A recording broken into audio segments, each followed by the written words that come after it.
Welcome back, everybody. Hello, hello. Welcome back to the third Athletes Entrepreneur panel. This is the third of many. Pretty soon, I'll be saying this is the 30th Athletes Entrepreneur panel. Hopefully, by then, we'll be able to do them in person. You could be anywhere in the world right now, but you're here with us on a Saturday. So once again, I appreciate you for being here. You know how we do it on this show. We're not going to waste any time. We're going to dive right in so you can hear from these awesome panelists. I'm going to give a quick intro. I'm going to get out the way so we can hear from my homegirl, Amanda McGrew. So Amanda is a former college basketball player from Santa Monica, California. She played at the University of Rhode Island from 05 to 09, and then used a fifth year to play at UMass Lowell from 09 to 2010. After a short stint playing overseas in Germany, Amanda returned home to LA and began teaching PE and college basketball. With online dating becoming more popular, she found herself on all these generic dating apps, and after a couple of years, she started to see more niche dating apps pop up, and that's where she had the idea to start Playoff. Playoff is a dating app for current and former athletes and professional athletes. With thousands of users currently on the platform, Amanda is committed to making make sure Playoff reaches its full potential and helps millions of athletes from all over the world connect with one another. Please welcome to Athletes to Entrepreneur, Amanda McGrew. Hi, thank you for having me, Taj. How are you? I'm good, Amanda. I'm excited to have you here. Thanks for jumping on.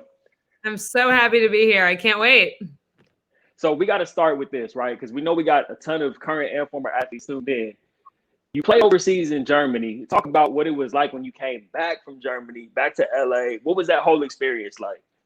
I mean, I think it was a little bit of a culture shock just because I think I envisioned my basketball career going like well into my 30s. And I was like, this is going to be great. I'm going to be this professional player for so long. And I think it was really kind of a gut punch when you start to realize like, oh, wow, I don't know if I'm able to play at a certain level. I don't know if I even have like the time or the wherewithal to be able to like work out nonstop every day, not make any money and like try to get a contract where you're like, you can't really get a full-time job because you need to be working out. You need to be in constant communication with your agent and like trying to make that happen. And I think I just realized like once I went over there and came back, I was like, okay, I guess that's the end. I guess that's not really for me anymore. And it was a little bit of a weird experience. Luckily, I kind of had a job kind of come straight to me shortly after I came back. So that's kind of how I started my career in coaching and teaching. So it came pretty quickly, which was nice. I know a lot of athletes definitely don't have that same experience. So I'm incredibly grateful to the person, Tyrone, who kind of hooked me up with that. And otherwise, I think I would have been in a much different scenario. Right. And that's awesome. Like you said, a lot of athletes don't have those opportunities. And even though you landed on your feet career-wise, was it still a challenge for you to adjust to not being a man of the basketball player anymore? Or what was that like? I mean, I feel like I still am a man of the basketball player. That's right. I mean, I feel like I went into teaching PE. So I was, in like leggings and workout clothes all day, every day. And I was like throwing dodgeballs at kids and like having a good time. So I still looked at myself and I think the kids still viewed me as like, oh, this is Amanda. She's an athlete. Like it kind of came with the territory. Had I gone straight into like teaching high school English or something like that, that would have been significantly different.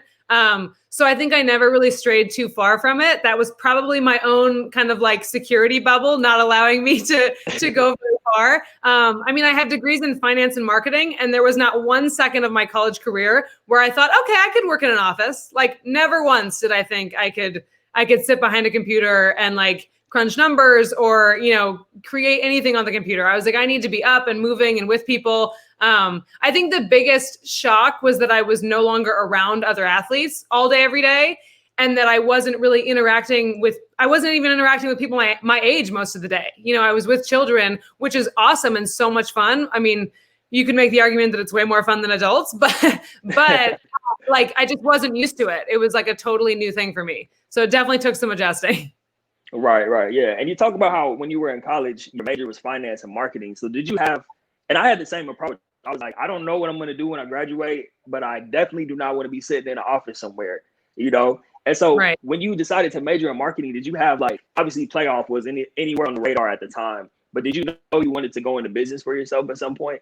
Not even a little bit, like not even close. I think I thought to myself like, okay, I could definitely own my own business one day. Like, I think I viewed myself as a person who could do that, but there was like no ideas in the mix. There was no like passion for anything in the mix. I had nothing was in the pipeline where I was like, okay, this is what I want to do.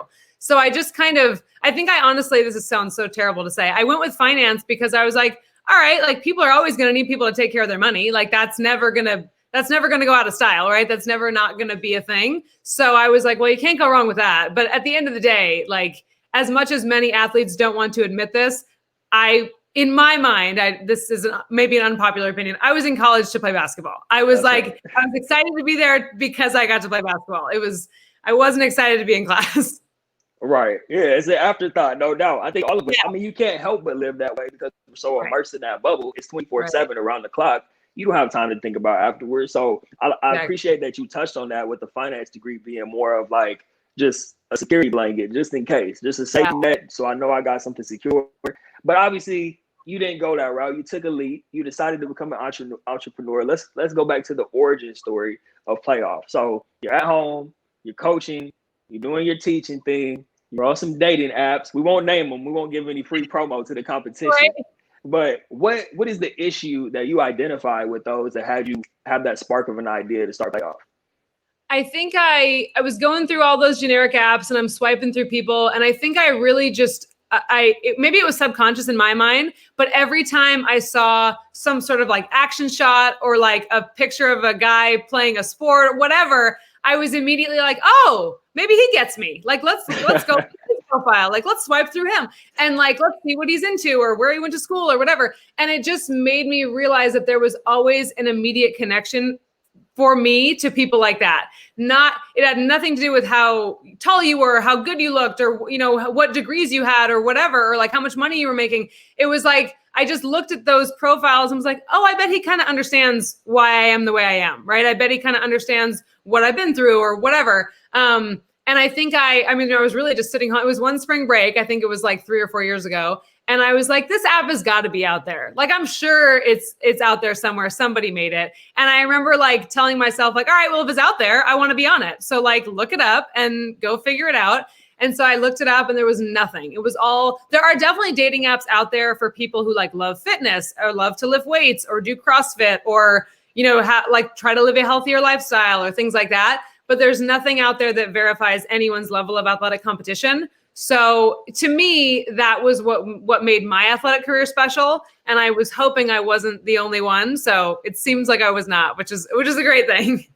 Yeah. See, the thing I love about your story and the reason why you decided to start Playoff, it's just like any other great story of an entrepreneur. You identified a need that was in your own life and in the market in general, and decided to just attack it and feel the need for something to happen in your own life. And that's the reason why you've been able to push and continue to grow this thing, because it's something that's personal to you, you know? So let's take it back a little bit, because you and I both know, especially around the time when these other dating apps started to come out, there was still a little bit of a stigma around, you know, when I used to think online dating, that used to be for weirdos, you know what I mean? Absolutely. People in the basement, like, yes.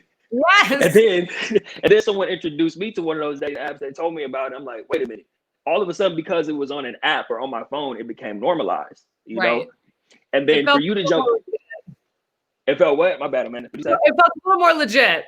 Yeah, for real. It felt really legit. And then for you to jump in there, do you think that like, so you had the idea, but for you to actually go about the process of building an app, it's not like you came out and you were just, you know, a software engineer, you knew how to design an app. You had to do some homework. You had to hit the ground running. So can you talk about that process? Yeah, I mean, I most certainly am not a software engineer. I know, it's funny, I joke with my friends, I'm like, I know nothing about tech. And they're like, no, you actually know some. And I'm like, okay, now I feel like I know a little bit because I've kind of been forced into that world, but I'm definitely not somebody who has that traditional background. I mean, once I realized that I was really going to go for it, I basically just got on LinkedIn, and I think I just kept reminding myself, like, there's no excuse. There's no excuse to not at least do the research and do the work. So I got on LinkedIn and I just typed in freelance app developer in the search bar and tried to find app developers near me. And I had this like generic, 5-sentence, paragraph that was like, hey, I've got this idea for an app. Do you think you could make it? If so, how much would it cost? How long would it take? Whatever. And I think I shot that out to like 20 different people. And based on the feedback I got, it was like, it was going to cost me between $10,000 and like $150,000. Like I had no idea which one is more legit, which one, like, I don't know. Someone's showing me their resume in tech and I'm like, I have no idea what any of this code means. Like this all sounds great, but I wouldn't be able to tell either way. So I actually had a good friend of mine who's now my developer. He's like a mentor to me. He was actually the father of a girl who I coached when she was in high school. And he basically vetted all of these guys for me, men and women, all these developers. And he was like, I can tell you from a tech standpoint whether or not they can do what you need. You just need to like figure out which quote, works with your budget the best, which person you actually want to work with. You can give like the personal interview. He's like, I'll give you kind of from a tech standpoint, which one is, is able to do everything. So that helped immensely. That was incredible. And I was with the first developer that I hired for like 6 months after the launch. And once we got to that point, our contract was up, and my mentor, James, who, he reached out and he was like, listen, like, I didn't think you were actually going to follow through kind of thing. And he's like, and you did. And so now I want to help. And like, now I'm down to, be your developer and help you out. So shout out James, because he's the hero in all of this. Shout out to James. Yeah, he's definitely, keeping us afloat. He's like behind the scenes doing all the technical work for playoffs. So I love him for that. That's awesome, Amanda. Thank you for sharing that. And I don't want to overlook what you said about follow through, because as you were talking about that process of, all right, I'm going to hit up this many people, and then once I get the information, I'm going to find out which one's legit. Like, that's follow through at its finest. And I think the athletic mindset definitely plays into that. So props to you for doing that, because most people, like we always talk about, a lot of people have great ideas, but following through on those ideas and making something happen, that's rare, so you get it going. And I think this is a good time actually for you to give some advice to those current athletes or those former athletes who may be tuning in. If you have an idea for something, right, and the execution part is lacking, you're not going to get where you want to go. So can you speak to how important it is once you have an idea to actually see it all the way through? I think truthfully, I think my biggest piece of advice is to just send the message. I don't even care who, send the message, send the DM, send the, whatever, like reach out to the person who you might be wanting advice from, who you might admire, who you might really want to know how they got into the role they're in. If you want to, if they have knowledge that you wish you had, reach out to them. Because I really have just realized in this whole process that like people want to help. People want, and people also want their ego stroked. People want to be told like, hey, you're doing great. I'd love to hear how you got to where you're at. And like, I'd love for you to tell me, any secrets you have or whatever. I think I was really hesitant at the beginning to reach out and say like, hey, like I start messages like, hey, so just so you know, I have no idea what I'm doing. And like, I'm ready to hear whatever you have to say, but I want to know everything, and so I think now that's why I have more of an idea of what's going on from a tech standpoint, because I've just sat and listened to James for hours on end. And I'm like, this is great. And like information I never would have had, but I think people are so hesitant to reach out. They're like, they're afraid of some sort of rejection, or it's the same with dating. You're afraid to reach out to this person because you're afraid of what the, of what your worst case scenario would be. It's like worst case scenario, you just don't get a response and you just send 20 more DMs and like, you're good. Like, you just kind of keep it going. But truthfully, in my experience, anyone who has seen a message from me is not like ignoring it. They're thrilled to help. They're excited to be part of the journey. And they're just like excited to share any tidbit of information they have, that can help grow the platform. So the feedback has been incredible, but that would most certainly be my advice, is send a message to anybody. Just send a message. You heard it here, folks.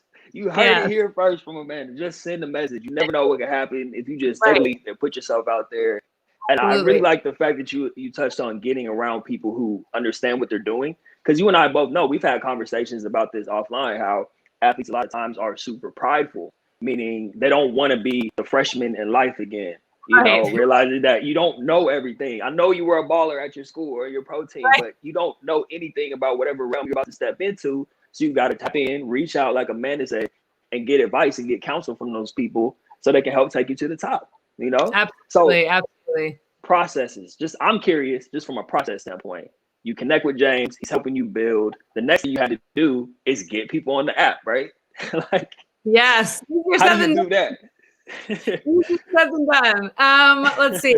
So it started out with like 200 of like my closest personal athlete friends. I think when I originally launched, I was sending texts to people I hadn't heard from in years. I was like, hey, remember me from Rhode Island? Like, I know you were on the tennis team or, whatever. Like, they could be married, they could have children by now. I was sending these messages, I didn't even care. And luckily in the world of Facebook, everyone's kind of still in that network, and everyone knows kind of what everyone's up to. But it really just started. It's funny because I say it started out grassroots and very like guerrilla marketing style. It's still that way. Like it is like, that is exactly what's happening. I'm sending DMs on Instagram and LinkedIn and like every social media platform you could think of. I realized LinkedIn is like truly one of the best places for me to find athletes. And the reason for that is, on Instagram, if you're a current athlete, if I was still playing at Rhode Island right now and I was in college, I would probably have in my bio, like URI basketball, number 21 or whatever. And I would have a bunch of pictures of me on my Instagram, of me in my uniform, whatever. Former athletes don't have that. Like there's nothing in my personal bio that's like, used to be a baller, nobody cares, right? Like it doesn't matter. So it's really hard to find former athletes on Instagram, especially if they're years out of playing and they're not playing anymore. They're not playing professionally or whatever. So LinkedIn is actually incredible because you can literally just go into the search and type in student athlete, and anybody current or former who has student athlete in their resume or in their profile, like will come up. So, I mean, I'm like harassing people nonstop. It's like a little bit embarrassing, but I would be more embarrassed if the feedback wasn't so great. Like when they hear about it, like, oh my God, this is so dope. I can't believe I hadn't heard about this. This is so cool. And I like the first thing I say back to them is like, thank you so much, but like, please tell everybody you know. Like, I'm so grateful, but I also like, this is not the most efficient way to go about this. But one of the things I really hesitate with is like the Facebook and Instagram ads, because that's so difficult to target just athletes. And if you're not able to target just athletes, it just becomes like a total money pit. Like you're just pushing all this money and people are seeing the ads who might not even be able to be on the app, So I think because it's so exclusive, it becomes really difficult to try to find the right marketing approach. But I mean, it's really been a lot of labor hours on my end, but it's working. It's like, I wouldn't be putting in all these hours if I wasn't seeing seeing the result. And I'm seeing people, accept my friend request on LinkedIn. And like 2 minutes later, they've made an account on Playoff. So I'm like, even if they don't respond, like I see they saw the message and they're into it. So I see that it's working, and that definitely kind of keeps me going in the right direction. Yeah, that's awesome. I love that you took that organic approach, just reaching out to people, getting it out the mud. You're hustling the app out the trunk, out the virtual trunk. You got to make it happen. Exactly. I respect it. That's why I respected you from the jump. From the moment we first connected, you told me about the app, and then I saw you putting the work in. So I'm like, okay, yeah, Amanda's for real. Amanda's legit. She's really doing it. Yeah, I really like too that you touched on LinkedIn, because I've been screaming from the mountaintops, especially to like athletes who are looking to get their feet wet in their next stages of their career. You got to be on LinkedIn. That is where it's at. Sure. And then for people like you and I who are looking to connect with people, like you said, it may seem like you're just harassing them, but at the end of the day, if you have a good cause behind it, right. Like, right. I'm thinking like I'm here to like give a resource to you. Like I'm not selling you anything. Like this costs no money. This is just a resource that could benefit you. And if you're in a relationship, great. But I'm sure you know other athletes who this could be a resource for, right? Like I'm not trying to get your money. I'm just interested in the human connection, right? Like connecting you guys with other people who are like you. And I think I think it has so much, potential power that like, I really think it like, once it really gets going, it's going to be kind of unstoppable. Oh, it's already unstoppable. It's got an unstoppable founder behind it. You know what I'm saying? I appreciate that. Push it. So let's talk about this, because one of the recent conversations we had that you had me super excited about is the future of playoff and the ways that you plan on helping it spread and what you see, years down the road, even maybe immediate future. But I get excited about it because I love it when people have big goals.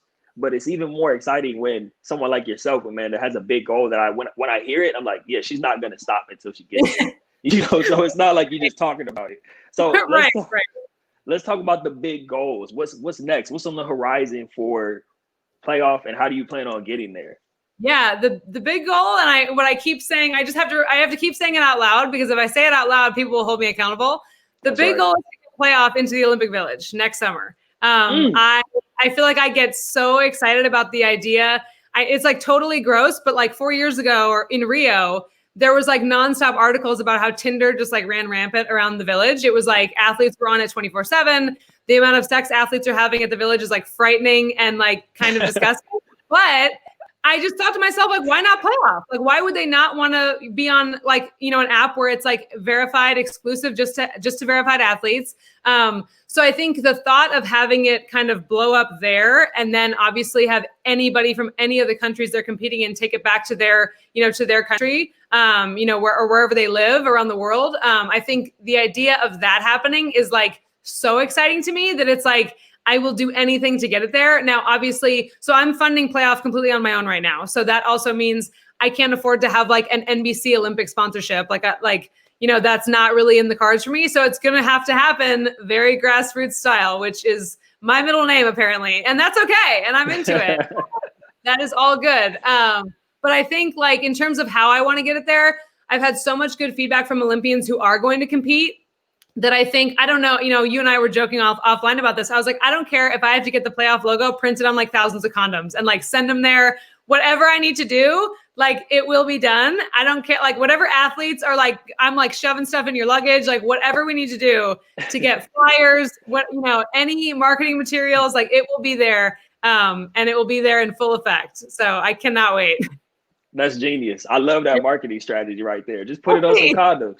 You know? Right. We'll see how genius it is. We'll see. Apparently they run out of condoms every single year and they have like hundreds of thousands. So hey, everybody needs love, you know. Exactly. Go do your thing. Do your thing. That's right. All those athletes in one place, you know, with that intense environment of competition, like, you know, we all got to blow off steam. No pun intended. Absolutely. You know, we're going to keep it PG in case there's any kids tuned in, but I think that marketing strategy is genius. And I have no doubt. Yeah, you're going to make it happen. I have no doubt. So, fingers crossed. I'm ready. I think now's a good time, too, to ask you, Amanda, like, after you just laying out your whole story like that, super inspirational, which is why I wanted to have you on. Obviously, the work ethic and the mindset behind it, too, of course. But now's a good time for you to give some advice to that athlete out there who may be struggling. I know you gave some advice earlier about follow through, but what if someone doesn't even know where to get started? They don't even know what they want to do, how they want to go about doing it. What's some advice for you that you can give to that person who may be tuned in right now? I think if I'm thinking about myself as a college student, because any of this like entrepreneurial mindset was so far from my brain at that time, I think my advice would be like, it's okay. Like slow down. It's okay to not know. Like I had no idea. And this is most certainly not to say that I've got it all figured out, because God knows I don't, but I feel like I'm in a much better situation now than I was 10 years ago. And at that time, I had no idea where my future was going to go. And I feel like the idea of not knowing is really scary for a lot of people. And I think the idea of like, kind of like you said, getting out on your own and like taking the leap of faith and into the entrepreneurial world is really scary. At the end of the day, like I still have a full-time job. Like money still runs the world, and I still have like, you know, I still have to get paid. And right now playoff is not paying me. So I don't think there's any, I had a lot of people tell me at the very beginning, or kind of give this idea of like, if you don't quit your job, you're not a real entrepreneur. Like if you don't quit, like, and I'm like, what? Like, are you out of your mind? Like, I still have to like have the lights on in my apartment. No, I still have to like buy food. So I always, you know, I guess the other piece of advice would be like, stay in your lane, like do what you can do, control what you can control.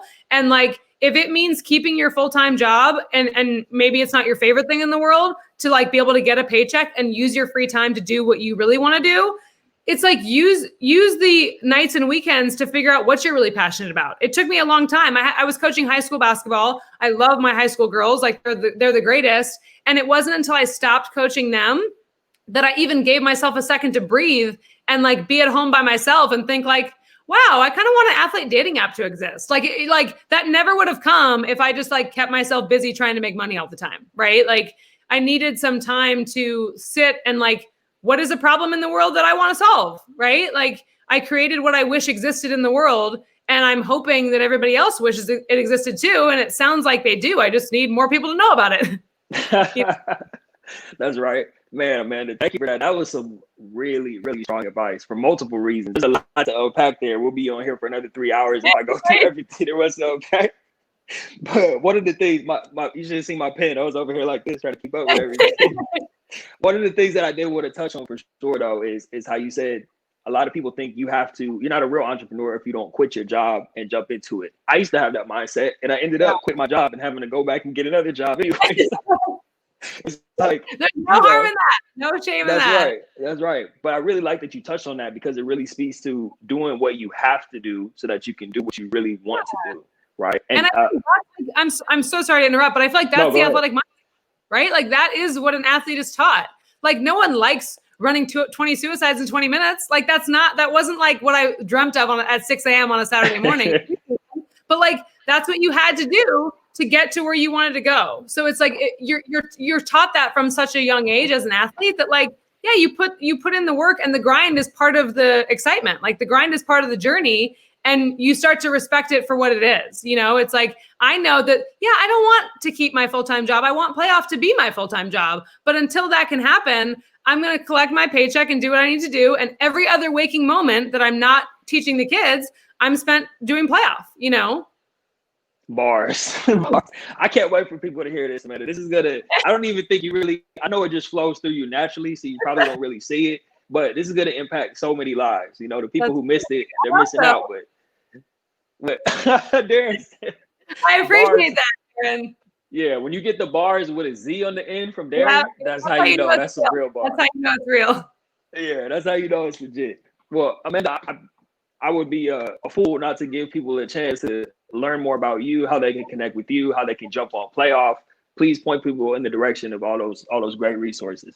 Yeah, so you can follow Playoff on Instagram at Playoff Dating App. You can also happily connect with me on LinkedIn. I'm at Amanda McGrew. You can download Playoff in the App Store. Just type in Playoff Dating App and it'll pop up, or the Google Play Store. So it's available on iOS and Android. It is available around the world. I will say most of our users are currently in North America. We still have, we definitely still have users in Europe, but we're not quite to where I would like it to be yet. I'm not sure if we will ever be where I want it to be, but we're well on the way. So if you know of any athletes that would, enjoy a resource like this, please pass it along and I will be forever grateful.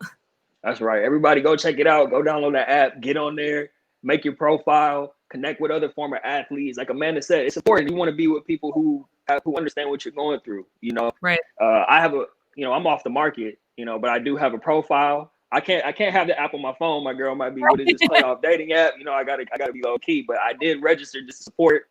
But and see, that's love right there. That's love right there. I appreciate that. That's love. You got to show love. You got to support the homies. It's necessary. Absolutely.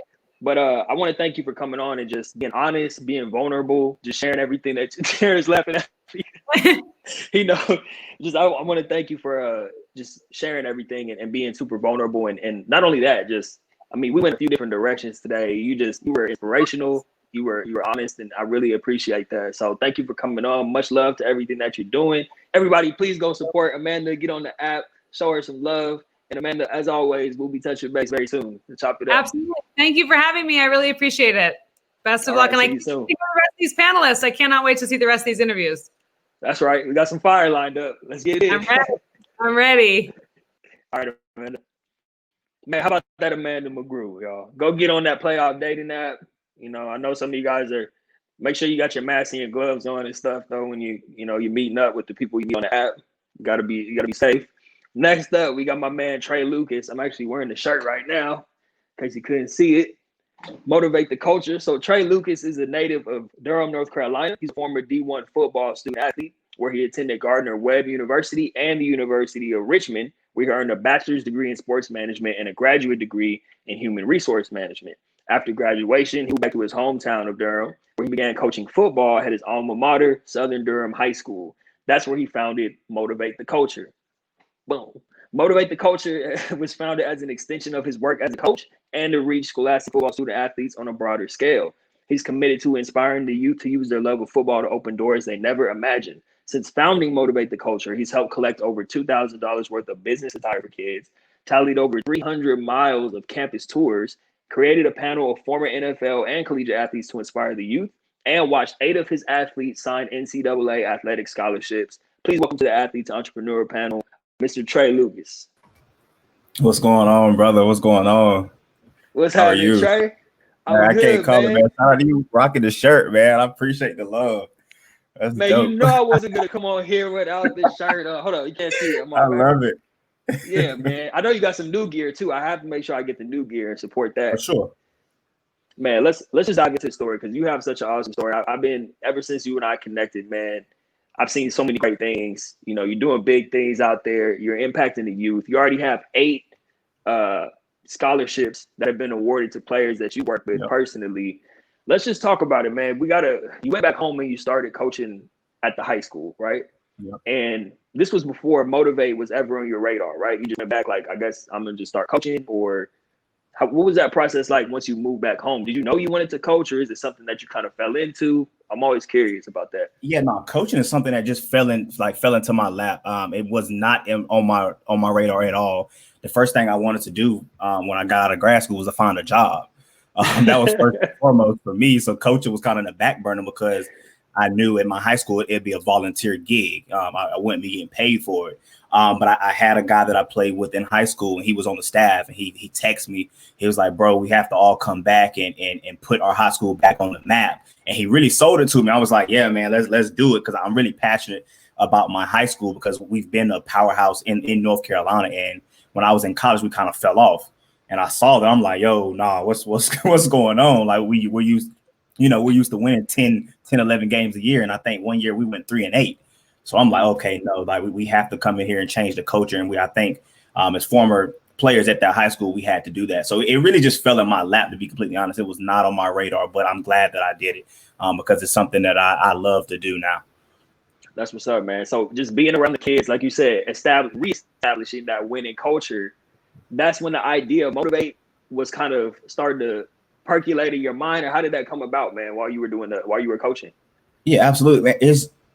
When I tap back into that demographic, man, I really forgot what it was to be that young high school kid, with so much hopes and dreams and aspirations to do what you want to do. And it really just lit a fire up under me, just seeing them and really just reliving my days. Like, dang, like I remember being that 15-year-old kid with the whole world in front of me. And I knew what I wanted to do and how I was going to use football and academics to get there. So I just saw the gleam in their eyes, and I knew I wanted to be able to help, but I also knew I wanted to be able to help more than just the students that I coached. So yeah, just being around those kids and seeing the impact that I was having on them and the impact they were having on me really led me to doing what I'm doing now. That's awesome, man. And then, like, what was the building blocks? Because you wanted to have an impact on a broader scale.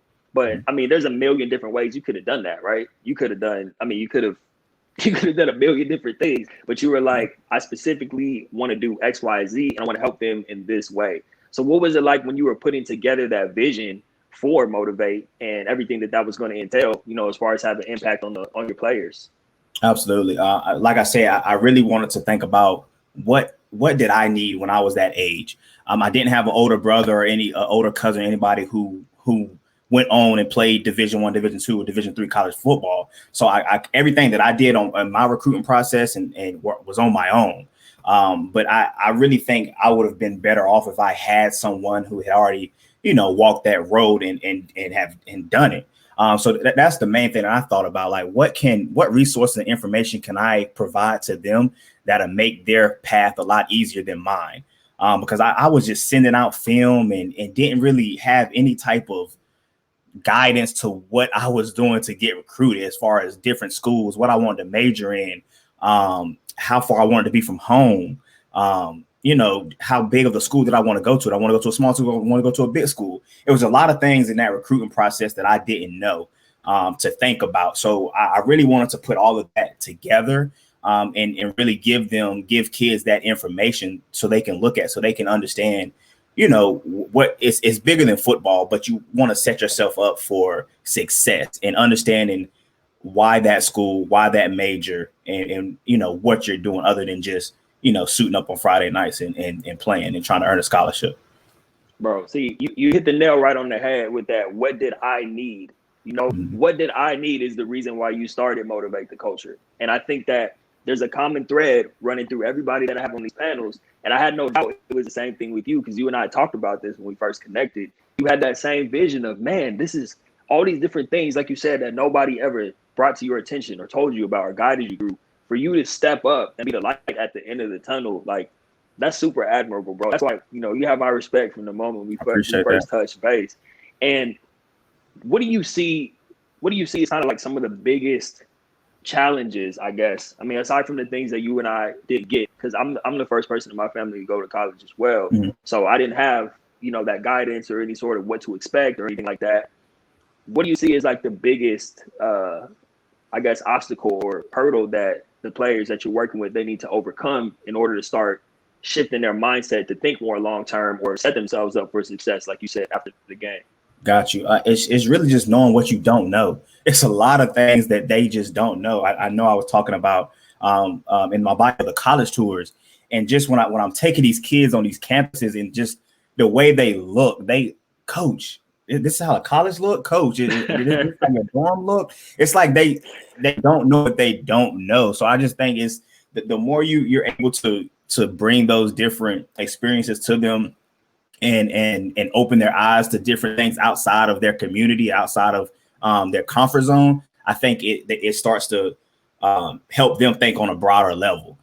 So yeah, that's the biggest thing. Just they don't know what they don't know, and it's really, I mean, you kind of think of it now because we've been there. We know exactly everything that we know, so you kind of take it for granted. But yeah, they're very naive and green to the whole situation of college football and what it all entails, essentially. So that's the biggest thing for me. And then just understanding what they like outside of the game of football. I mean, because if you ask me, shoot, in high school, Trey, were you trying to major in football? Like, I'm not thinking about that. I'm going to the league. You know what I'm saying? So I feel like if the earlier you understand what you're passionate about outside of the game of football, the better you are, because now you're able to choose a school for that major that you want to do. And that's a non-negotiable. If this school does not have my major, I'm not sending my film there because it's not going to help me out. I'm dealing with a kid now. He has a Division III scholarship, well, not a scholarship, but a chance to play at Division III school. They're going to give him money, but they don't have his major. So he called me, coach, I really want to play football, but they don't have the computer engineering program that I want. So I really just had to put it to him, like, will you regret never playing football again? If not, I would go to that school that has that computer engineering, because knowing what I know now, being in this real world, that computer engineering degree is going to get you so much further than that playing that D3 football. Like, no offense, but so yeah, it's just really understanding what they want to do and understanding what they like outside of the game of football. Yeah, man. The greatest part that stands out to me about that story is not only did he reach out to you, right, to ask for advice on that, but the fact that he knew to even think about that in the first place, where most people would have been like, oh, I'm going to play ball. I can't wait. I got this D3 money. I'm going to play. But the fact that he was like, wait a minute, they don't have my major. And then on top of that, he has you to be able to reach out to. Man, the power of that, like, that's phenomenal, man. And I wanted to touch on just from a high level view of Motivate, because like you said, you're doing the campus tours, you have the camps. And I know obviously the pandemic has affected some of that stuff, but you're still pushing and doing what you need to do regardless. But one of the things I thought was really exciting about it is that you're not just talking about it and telling people, hey, this is what you need to look out for. Like you're saying, you're showing them, let's go to the campus, let's look at the dorms. I think that actually not just talking about it, but showing them certain things is what's super important. But just from a high level view, what are all because I know you do a few different things, what are all the moving parts of Motivate the Culture? Absolutely. So like in the bio you read off, I did the panel to get them in front of people who've been there before. I mean, I can, as their coach, the kids that I coach, yeah, I can tell them drill this into them, but it goes to a point like, okay, coach, you've told us already. They want to hear it from someone else. So that's what I did with the panel, just getting them in front of some fresh voices, some fresh, fresh people to hear that from. I think that's huge, because a lot of the kids, just like me, don't have anybody who went on and did what they want to do before them. So I think that's huge. Also with the camps, I mean, you have to be able to compete to get a scholarship. You're not giving out scholarships to players who can't make plays. So that's part of the camps too, just being able to see them compete and get better at what they do. And then also with the college tours, just getting them in front of college campuses and really making sure they can see themselves in on that campus. Like I said, I think it's just huge for them to step out of their local realms and get on these campuses and really walk and understand where they might be for the next 3 to 4 years. So yeah, that's a lot of the stuff that I have going on at a high level. And then the clothing line is designed to support to fund all those trips and all those different things that you're doing, right? Yeah, absolutely. So the clothing line and also the camps as well. But yeah, the clothing line is the merchandise we're going to start launching here. We're going to do some more in-game apparel as far as football sleeves, football towels, things of that nature, so they can represent on the field as well, that they're, more than an athlete per se, so that they'll have the logo represented during the game as well. So I think that'll be a huge play for us coming up in the spring season, because COVID-19 stopped our fall season. Right. So you say in-game apparel, like performance wear, stuff that they could wear while competing? Yeah, absolutely. So you know how Nike has arm sleeves, they have towels, everything. Yeah. I want them to be able to represent the brand and represent what it stands for while they're playing the game also. So I think that's huge. I really do think that's huge. Yeah, man, because I was about to say, I thought it was already performance gear. I'm wearing this shirt. I'm like, this is breathing. You know what I mean? Like, for sure. Yeah. You can definitely work out in that. I have. That's what I'm saying. I have worked out in this. That's what I'm saying. When you sent it to me at first, I thought it was just a shirt, and then I put it on. Like, man, this is some nice material. I might have to go for a run in this one. Let the breeze hit. Yeah. My thing was I kind of wanted to stay away from like the 100% cotton. I wanted to be all football related. So like that. Right. So if they show up in a workout, they're showing up in the Motivate the Culture apparel, things of that nature. I wanted everything to be about that niche of football and being an athlete, essentially. That's right. Right. I wanted to ask you too, man, what is one of the biggest things that you learned as an entrepreneur just since starting Motivate? Like what's really been that biggest thing that's jumped out at you? Got you. I know a lot of people say it's really hard to start. I didn't find it hard to start. I had the idea and I was just like, hey, I'm gonna do it. The hardest thing to me is continue to innovate and continue to keep going. Obviously, with the pandemic, I had a lot of things planned as far as campus tours and more panels throughout the year. But I had to go with the with the flow and innovate. So that's the hardest thing that I've learned now. Just you have to control what you can control and continue to elevate your brand and continue to innovate with everything that's going on outside. So yeah, but starting that wasn't hard at all. It was just like, let me get this out. But that's the biggest thing that I've learned now. Just continue to innovate and continue to plan ahead and put yourself and your brand in the right path. Got it. And obviously, it's a lot of things on hold. You and I were talking about this the other day too, man. With the pandemic, like you said, it's like everybody thought 2020 was gonna be that year, and it has been for some people. But now you see, like, okay, you can stop, go back to the drawing board, reevaluate, map out, execute more long term, and then 2021 could really be the year that things take off. It's almost like a delay, like where you've been chained up for a little bit to finally let you off the leash, and then next thing you know, Motivate is going to the moon. So absolutely. Yeah, man, I want to talk about plan. Yeah, go ahead, Trey. My bad. I didn't mean to cut you off. No, I said that's the plan for sure. 2021, that's definitely the plan. Yeah, man. So let's talk about some of those future goals, the long term, the big term, goals that you have just on the board. What's next for Motivate, man? What's coming up? Absolutely. I definitely want to hop into that camp space. I see a big market to hop into that space and really have a lot of elite level recruiting style camps. Where kids are getting exposure to these college campuses, and while they're at the camp, they're also being introduced to mentors, maybe, and having guest speakers to come and speak to them, all in that same arena. I think that would be huge. And in my mind, I have so many connections with my former teammates and just former college athletes around. So now, I can do it in my area. I have my area, my target market, but now I can move to one of my teammates' cities. So now you can Motivate the Culture camp, and he can co-host it with me in his city, so he can give back to his community as well, and then go on to another teammate's city and do the same thing. So that's where I see it at. And obviously with my apparel, I want to get my apparel out there more. So be on the lookout for that. I definitely can't wait for the football season to watch games and see kids, supporting the logo and things of that nature. But that's what I see for the future. Oh man, that's exciting stuff right there, man. I love that. Having everybody in different cities, the earth is your turf, Oh yeah, I love it. I just, yeah, man. I just love, man. I mean, I just love the culture of football. So I want to see everybody's culture. I want to go to California and see what those players are doing and how they, how they grind, how they work, their swag. I want to see all of that, because that's going to help me try to figure out what's next for the merchandise. How can I get my players better when I come back and coach? Like, hey, they out there in California really grinding. Like, so y'all got to get better, because at the same time, y'all are competing for those same scholarships. You know what I'm saying? So I really just want to be able to travel and really just take in the football culture everywhere. Because I think that's huge. I think that's just going to help me out as a coach and as the brand.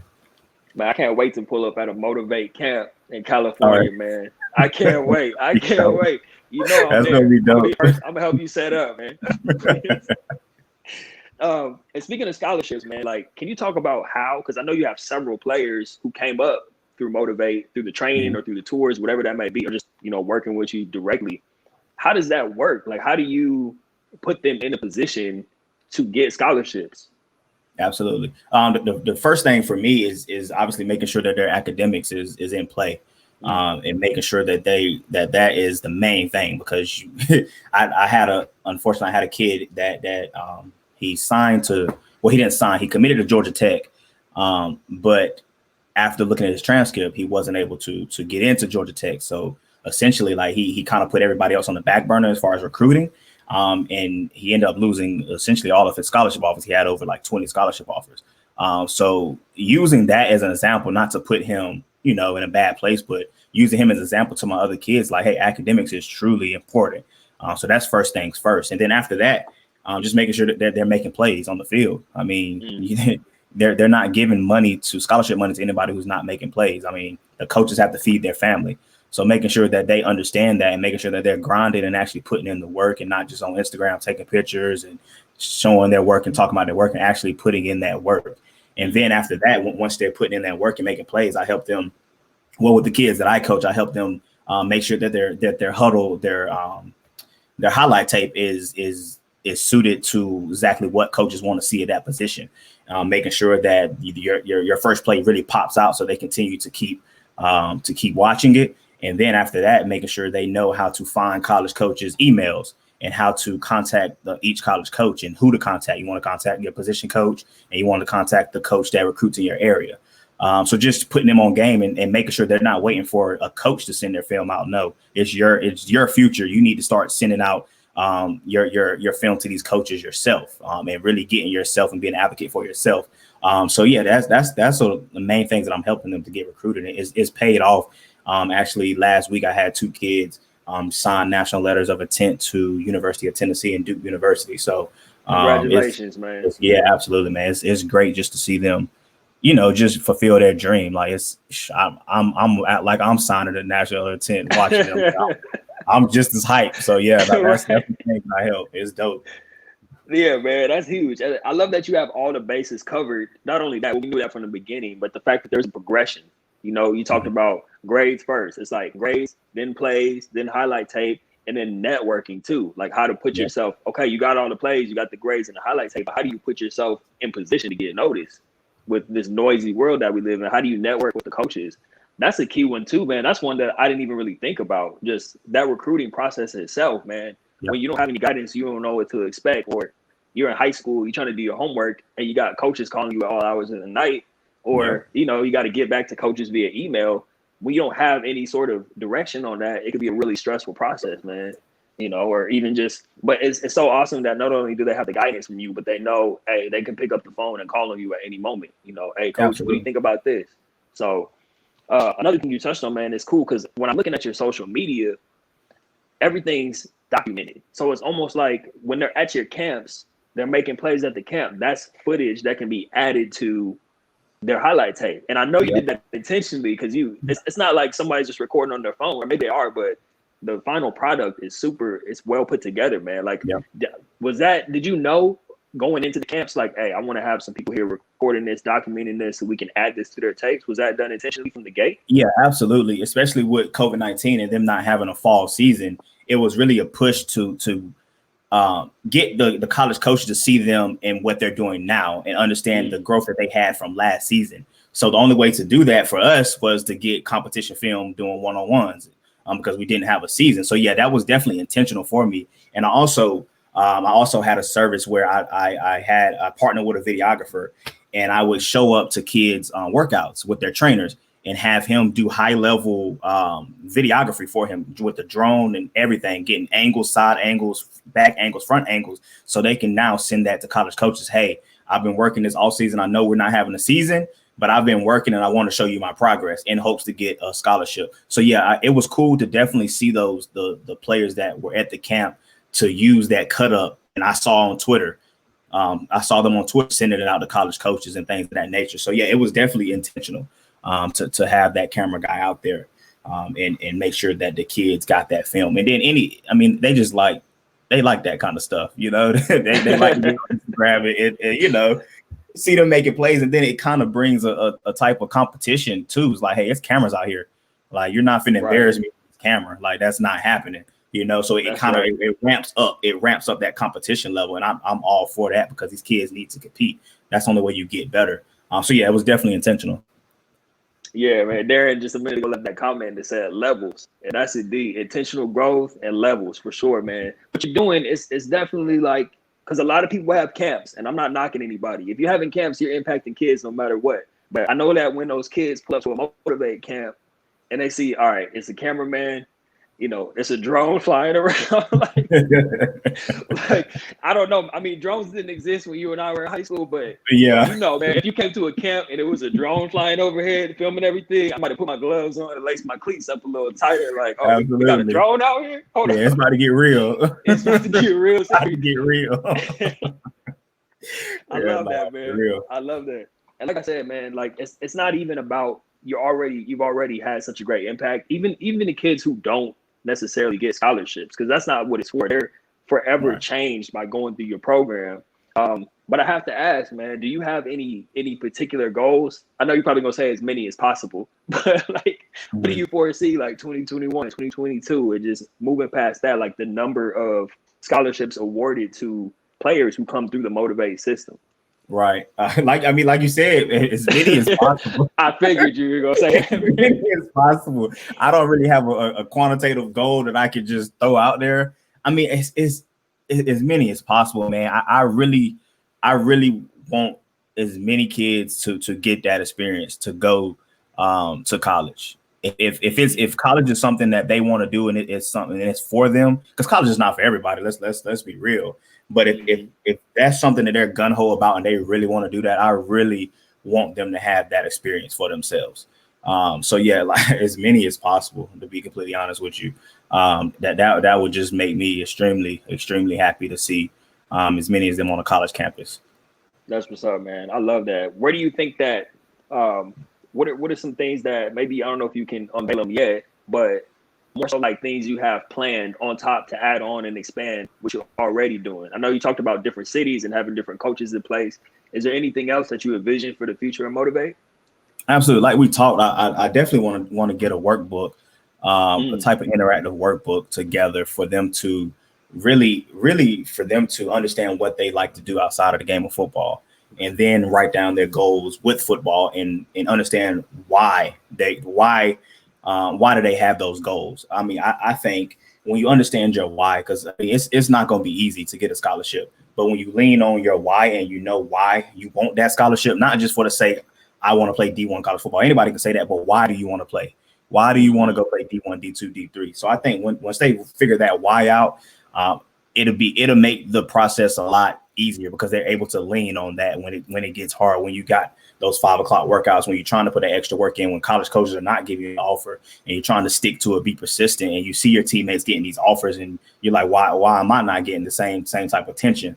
But when you lean on that why, I think it makes the process a lot easier. So trying to get something together where they can really, write it down and understand, the thought process behind what they're trying to achieve. I think that'll be huge. That's major, man. I love, like Darren said, levels. And I love that you're always trying to take motivate to the next level and look for different ways you can just better serve. There it is. Levels again. I Just, appreciate levels. just Levels. yeah, man. It's always levels. And you're always looking to take it to the next level and serve these kids on a grander scale, man. So I'm super excited for the workbook to come out. I know you and I talked about several different projects we may be working on together as far as workbooks and just different ways to get actual physical, whether it's workbooks or just, you know, the story of motivator or anything like that in the kids' hands. I know that that's going to be a major move as far as impact for you too, man. So definitely excited for that. I want to take a second, or just have you take a second, because this will definitely serve the audience who's tuned in, man. Just for you to give some advice to your former self, which is obviously the advice that you're giving to the kids now. But what would you tell, you know, young Trey, you know, coming out of high school or getting ready or getting recruited by different colleges? What would you tell that version of yourself now? The game ends one day, and understand that I never thought about not being a football player when I was young. So I didn't know what I wanted to major in. I didn't have any type of career aspirations or in any thoughts like that. So I would tell anybody as a young athlete, or the game will end one day. No matter if you get to the professionals or not, it's going to end. So really understand, like I said, what you like to do outside of the game of football, and who are you as a person without that game of football. I think once you understand that, I think it'll be huge for you, because now you're not lost when the game is over. You kind of know what path you want to go on. I mean, it still won't be easy. Obviously, it's definitely going to be an identity crisis, but it'll be a lot easier because you've already had those thoughts, and you've already kind of planned it out in your head. Okay, what's next? So yeah, that's what I would tell any young athlete. That's really strong advice, man. And I think that you and I know this firsthand, because in the back of your mind, you know it's going to end, but because it's all you've known, you don't see it ending. Like you say, even on a professional level, that career is going to end someday too. So having that preparation, I love that you're doing that from an early age. You're showing them even before they even get to college, let alone getting prepared for life after the game, or, you know, life after the pros. Before they even get to college, you're preparing them to think long term and have strategy and be able to connect with people and network with people and get guidance and really have a plan mapped out, which is just invaluable, man. So, you know, we got it up on the screen, motivatetheculture.com. Man, please tell the people where they can get in touch with you aside from the website, and how they can just support in general everything that you got going on, man. Yeah, absolutely. The website's right there. You can get at me on Instagram at Motivate the Culture, at Motivate the Culture. That's right there. On LinkedIn too, at Motivate the Culture as well, and then Twitter at Motivate Culture. Those are all of my social media handles, and the website as well. Yes, sir. Well, Trey, my brother, man, I appreciate you coming on. Yes, sir. Thank you. You know, when we connected, it might have been even earlier this year that we connected. Yeah, it was. Yeah, I reached out to you because I saw you was working with my boy Justin. That's right. Yeah. Oh man. Yeah. Yeah, but young J. Rube. Small world, man. But ever since we connected, man, nothing but great things have been coming from it. I'm just super inspired by everything that you do. Your grind inspires my grind, man. I see you pushing and motivating all the big goals you have, and like, you know, it makes me feel like I got somebody running with me on this mission, you know. So absolutely, that's real. Yeah, I appreciate you, bro. Thank you for coming on and sharing. And we'll be talking soon. I know we got some big projects we're gonna be working on together going into the new year. So all right, have a good one. Thank you, bro. Thank you. Just thank you for having this platform and thinking highly enough for me to be on it. I really do appreciate that for sure. Absolutely, man. It's a pleasure to have you. You came, you delivered like I knew you would. I appreciate that. All right, bro. Take care. Man, shout out to Trey Lucas. Shout out to Motivate the Culture. As you heard, do great things. Go get some of the gear. You won't be disappointed. It fits well. You can work out in it. It looks good. And he just posted some new stuff. As a matter of fact, while I'm telling you to get the gear, I need to go check out the gear myself to grab some new stuff. Now, next up, this is another woman who I consider a sister. I've just recently connected with her. I got her book right here. We'll go into it, go beyond. We'll hear all about that. I'll show you the book again at another point. But we got Miss Kezia Conyers. I'm going to give her a brief intro, and then we're going to dive right in and hear directly from her. So Kezia is a native of Tallahassee, Florida, and she's currently the head women's basketball coach at Montlaw State Community College. She's a graduate of Appalachian State, where she received a bachelor's degree of science in criminal justice. She also received her master's degree from Ohio University in Recreation and Sports Sciences. Prior to her position at Milo State, she served as the assistant basketball coach and course instructor for interpersonal relations and professional development at South Georgia Technical College. Wow, that's a pretty fancy title right there. I'm not even gonna lie. At South Georgia Tech, she was instrumental in guiding the program to 5 conference championships in 6 years. Wow. Additionally, she helped establish a productive environment to create a 90% player graduation rate. We're definitely going to talk about that. And Kezia is the founder of Go Beyond Sports Network, a platform for athletes, coaches, and administrators to connect, share knowledge and ideas and insight on various topics. Kezia is a 3-time author of Go Beyond. I got the first one right here. I know she's working on some other ones. She's also the author of Go Beyond 2, as well as Coaching from the Heart, The Greatest Untold Stories, which I believe is coming out 2021. We'll talk about that too. She's also created the Go Beyond Gift, which provides opportunities for aspiring college athletes to gain additional monetary funding to attend college. Please welcome to Athletes Entrepreneur, Miss Kezia Conyers. Hello.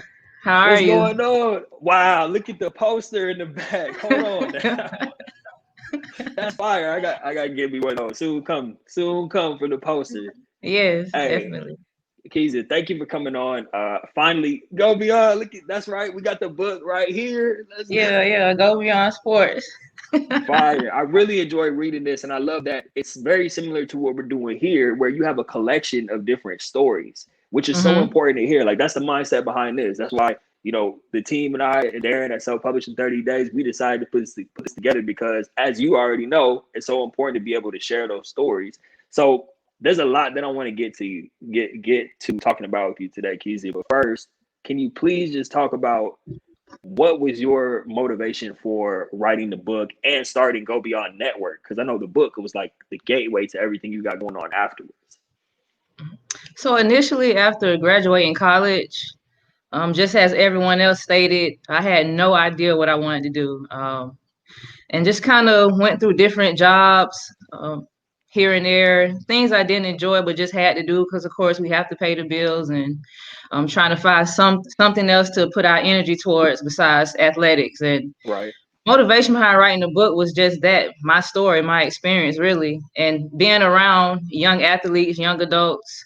I wanted to share, give them a little insight on what their future could look like if you're not prepared, or even if you are prepared, you're going to go through those moments where you just you're missing the game and you want to figure it out. And so my experience was definitely my motivation. I just think sharing is the ultimate gift you could give to people because you went through something. So why not give them ideas or insight on what to do when they face certain adversity?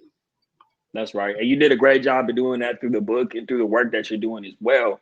And I wanted to ask you too. I think this is you're very welcome. I think this is important to touch on because, as you and I both know, a lot of former athletes, they may get into coaching because they don't necessarily know anything else.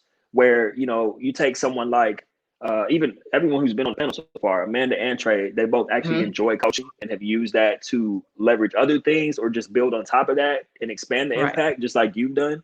But I feel like you're one of those people who was born to be a coach. Like, I mean, we talked about in the bio, you led South Georgia Tech to 5 conference championships. So I just really like to make the distinction between people who get into coaching because it's comfortable and they don't know anything else and they don't want to expand anything or explore anything outside of athletics versus someone like you who really enjoys that. Did you know, like, how did you know, okay, I actually do enjoy coaching basketball? I knew I enjoyed it when I saw players improve on the court, but also start to mature off the court as well. And so it wasn't something that I just knew I was going to do approaching graduation, of course, but I just naturally gravitated towards it. And it's definitely been beneficial using it as a platform to help the current athletes, the future, letting them understand that it's a process. Here are the feelings you may embody as you move through that process. And it's definitely been beneficial to see the growth. And just also on the court, when you see them come in as a freshman in college, and, you know, they're kind of like baby birds and you just mold them and nurture them. And then they off they fly and go on and do great things. And I think that's what's most rewarding to see that. Just like I said, that overall growth and maturity. Mm-hmm. Yeah, I love that. And then I can tell that your heart is really in it, not just like you said, for how they perform on the court, but in their everyday life. And I think, I mean, the proof is in the pudding. We read in the bio that you created a 90% player graduation rate when you were at South Georgia Tech. What were some of the things that you did to, because that's pretty high. I mean, I don't know, I don't have all the statistics, but I feel like it's definitely lower than 90% in a lot of athletic programs. So what did you do aside from just having a good heart and talking to the players? How did you get them to a 90% graduation rate? Of course, drilling in their head that academics is very important. As Trey stated earlier, you're going to stop playing sports, and then now you have to use that degree to navigate through life and build a foundation for yourself. But we implemented, of course, study hall 4 days a week. Also, organizing class schedules, going by checking classes, making sure they're sitting in the front row, not with their earbuds in, actually paying attention, just really sticking to details, which for young women, of course, and young men as well, that can be aggravating to them, but it's what they need in that moment to understand this is important. You represent more than just yourself. You represent athletes, of course, because we know they immediately get that stigma of, okay, maybe he or she is not a good student. Well, they are highly intelligent. And so I wanted to always push that in their heads that you're so much more. Use this opportunity to acquire your degree. No need to come here, waste time or money or energy, and do what you need to do to graduate and move on and then live a successful life. That's beautiful. Trey said 90%. That's fine. That's what I'm saying, man. That's what I'm saying. Not even, you don't hear that often. So that's not something I definitely didn't want to overlook that. And it sounds like you strike me as one of those coaches where you have that vibe where I would be scared of you, but I would love you at the same time. Like, I know if I'm not in class when Coach Conyers comes around to check, it's going to be a problem. But I know that you come around to check, because I had coaches, I put it to you like this. I had coaches in college, they did the class checks and all that, or they made sure we were at study hall, but they were doing it to check a box. They were just doing it because it's part of their job description. Versus someone like you, that might not have even been part of your job description, but you just did it out of love and thinking long term to want to help the players. So I just want to take a second to acknowledge you for that, because that's nothing to take lightly, that 90%. And you coming from a place of love to make sure that they actually got to that point and were handling their business. And I'm sure they felt that from you, for sure. Right. And it's all about loving yourself. That's a part of loving yourself, holding yourself accountable, doing what you need to do. And a lot of them don't see it while they're in the mix, but 2 or 3 years down the line, they may say, Coach, I understand now. And so I think that's very important. I like to be really hands-on with my athletes because I've been there. I walked in their shoes. So I understand how a few missteps can squander an opportunity away quickly. That's right. And now let's talk Go Beyond Network. So Go Beyond Sports Network, excuse me. How did that happen? How did you decide? You're already doing so many great things. You're already helping players out. You're coaching. You're helping them prepare for life after the game. What made you want to take it to the next level and just jump out there and start and build something like Go Beyond Sports Network? Well, of course, I published a book, and it's been resonating with a lot of people, not just in the sports realm, but outside of that as well. And so just recently, a few months ago, I decided to stretch it, stretch the brand, stretch the Go Beyond mentality and say, hey, I could help so many more athletes just besides the young ladies I coach.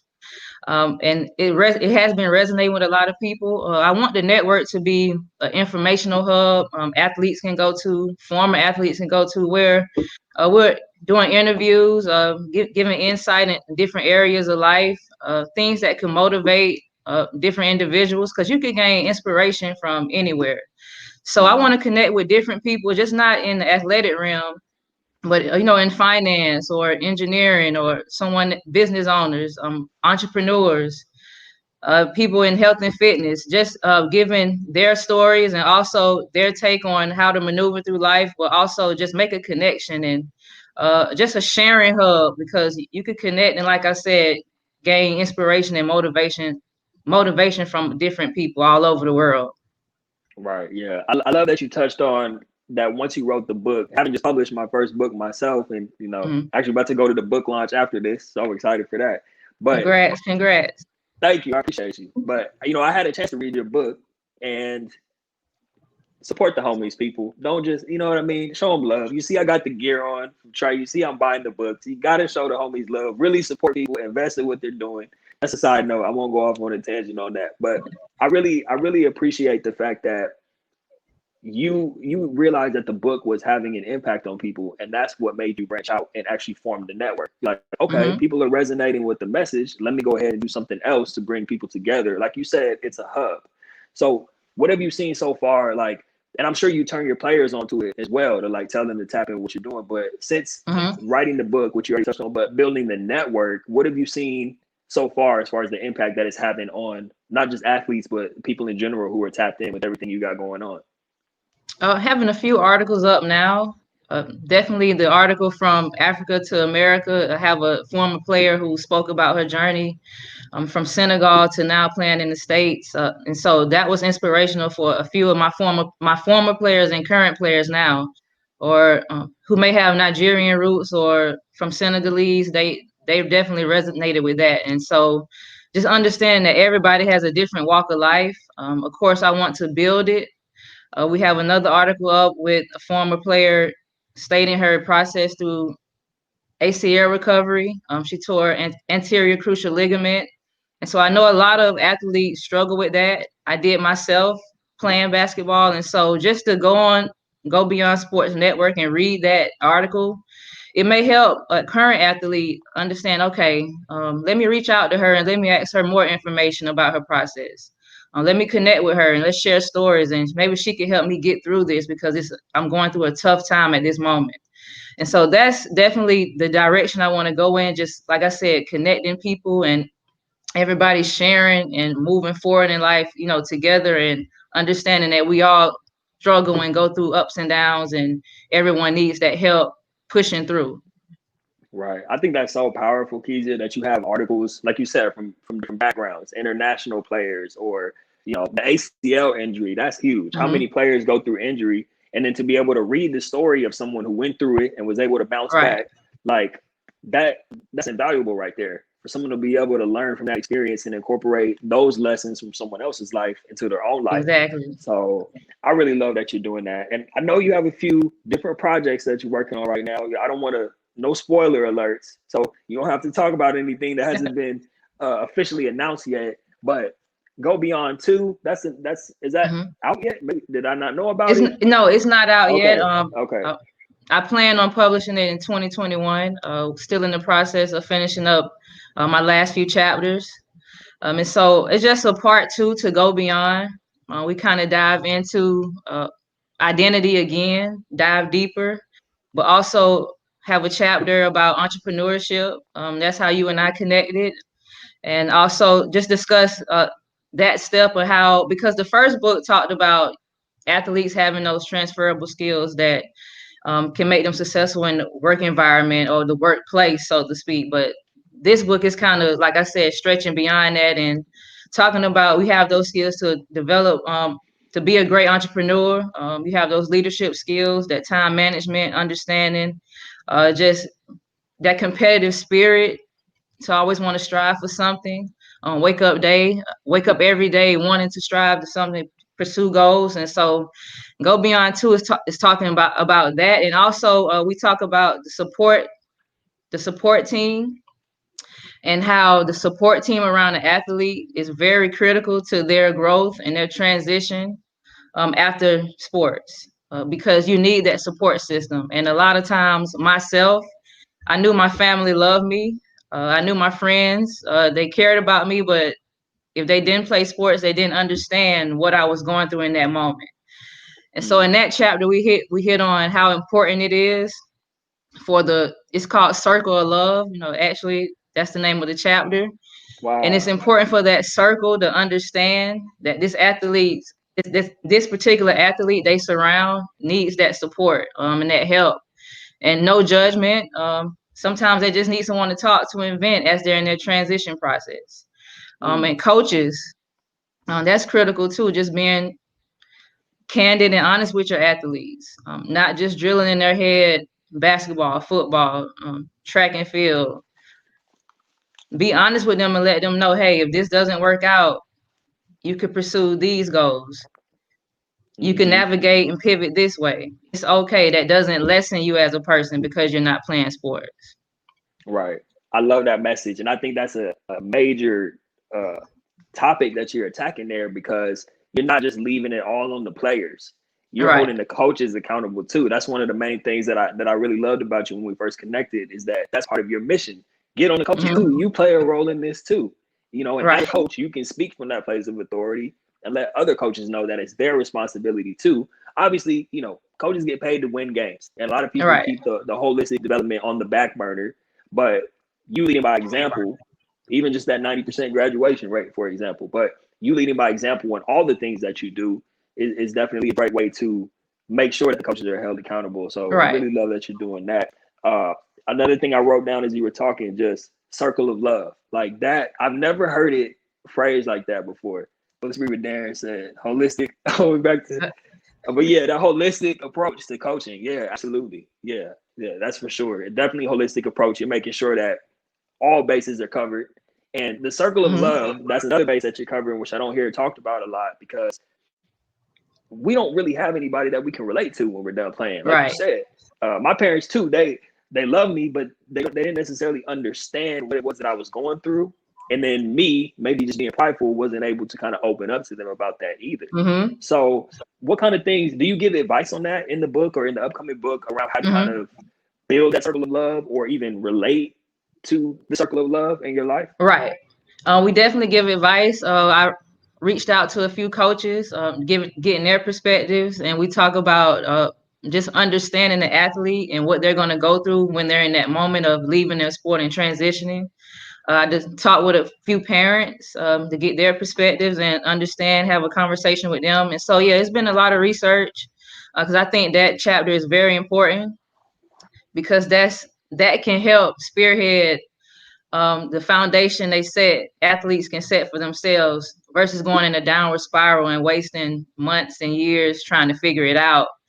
If they know they have that support, like you said, it may be easier to open up, but also take away that ego as well.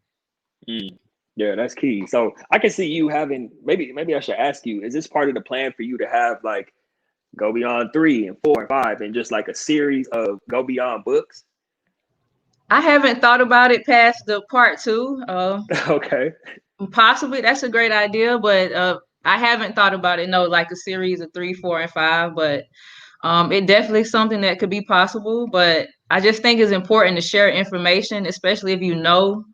Why not give it out? Why not connect with people? Why not be honest and just say athletes need help, but they have the tools in them. It's just when you're leaving your sport, you just feel like you're alone, and you have the tools to figure it out. But if that community is around you and saying, hey, it's okay, move on, then you'll be fine. And a lot of times we don't hear that. It's That's more like, okay, what are you doing now? What's next? Go get a job. And they got to understand those athletes are mentally, they're trying to figure it out too. That's not the right question to ask at that moment. Right.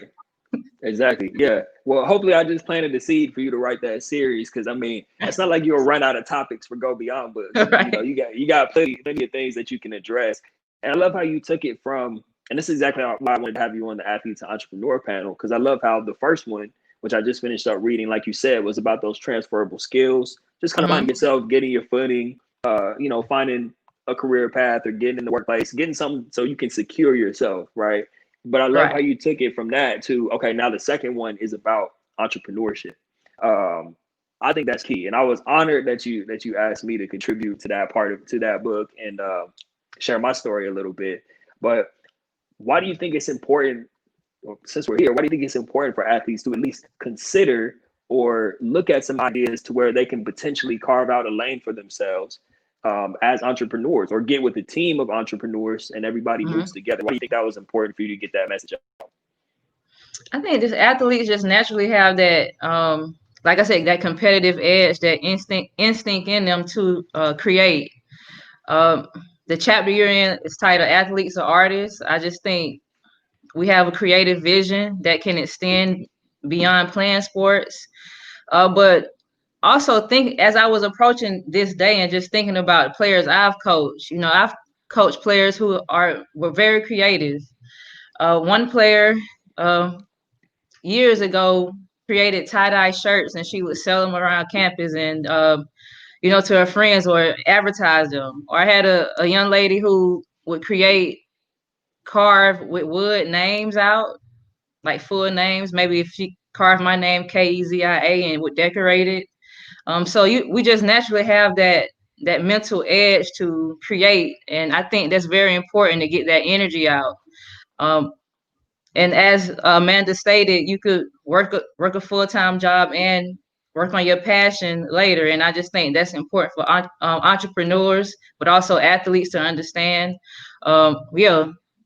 Get those creative juices flowing and get it out, because that's what you've been doing your whole life, is just creative ways to, evade the defense or score touchdowns, and just different way to maneuver and contort your body.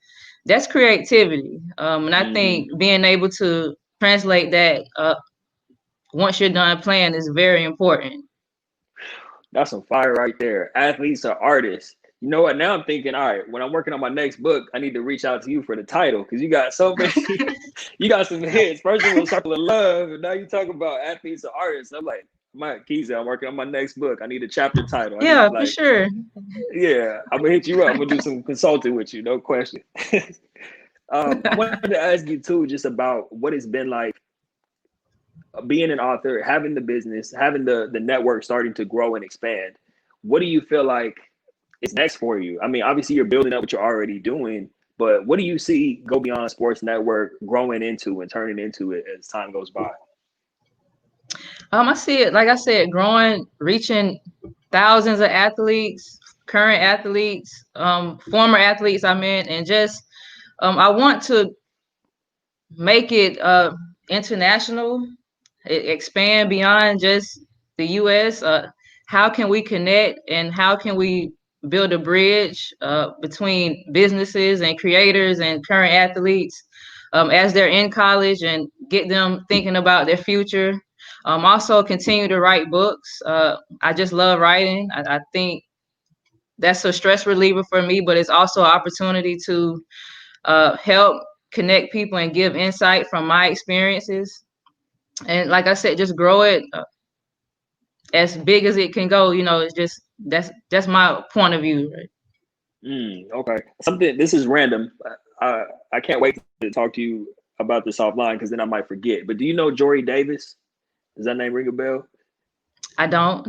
Okay, I'm gonna have to connect you to, because I was thinking about what you were saying. As you want to expand and grow internationally, immediately what popped into my mind was overseas basketball players, and I work with a lot of them. So having stories in Go Beyond of overseas basketball players, and just outlining what that's like playing overseas and being able to share those experiences, I think that's major. But I'm gonna make a note to connect you to, because she's an overseas baller and she's doing some similar work.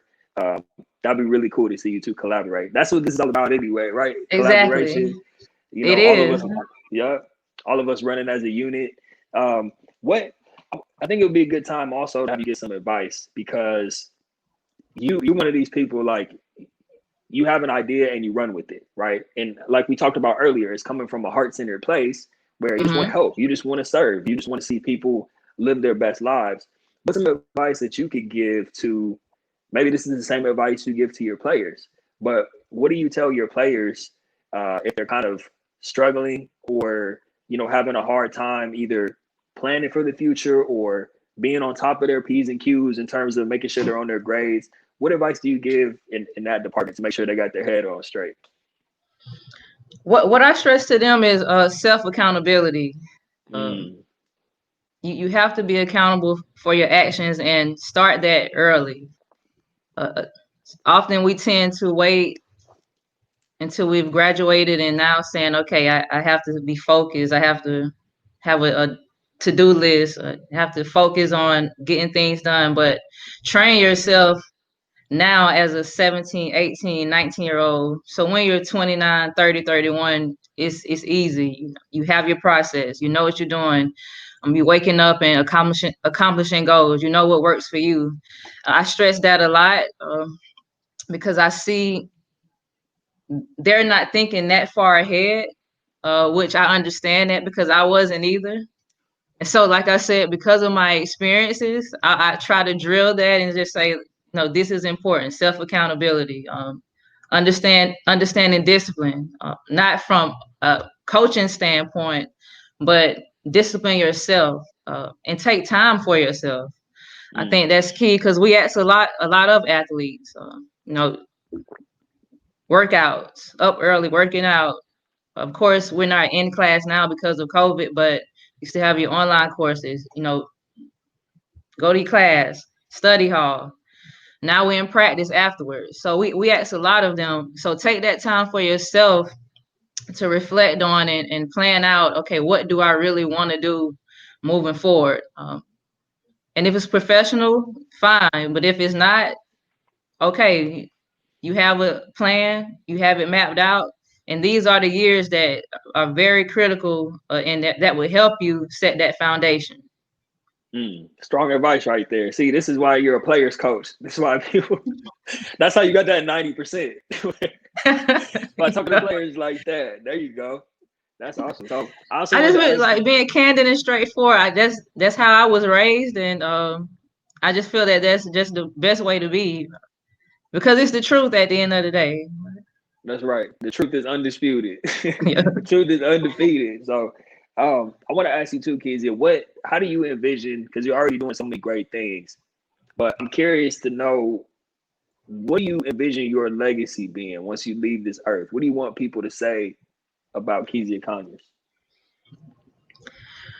Wow, I want people to definitely just say how I served and how I helped so many young women and men as well.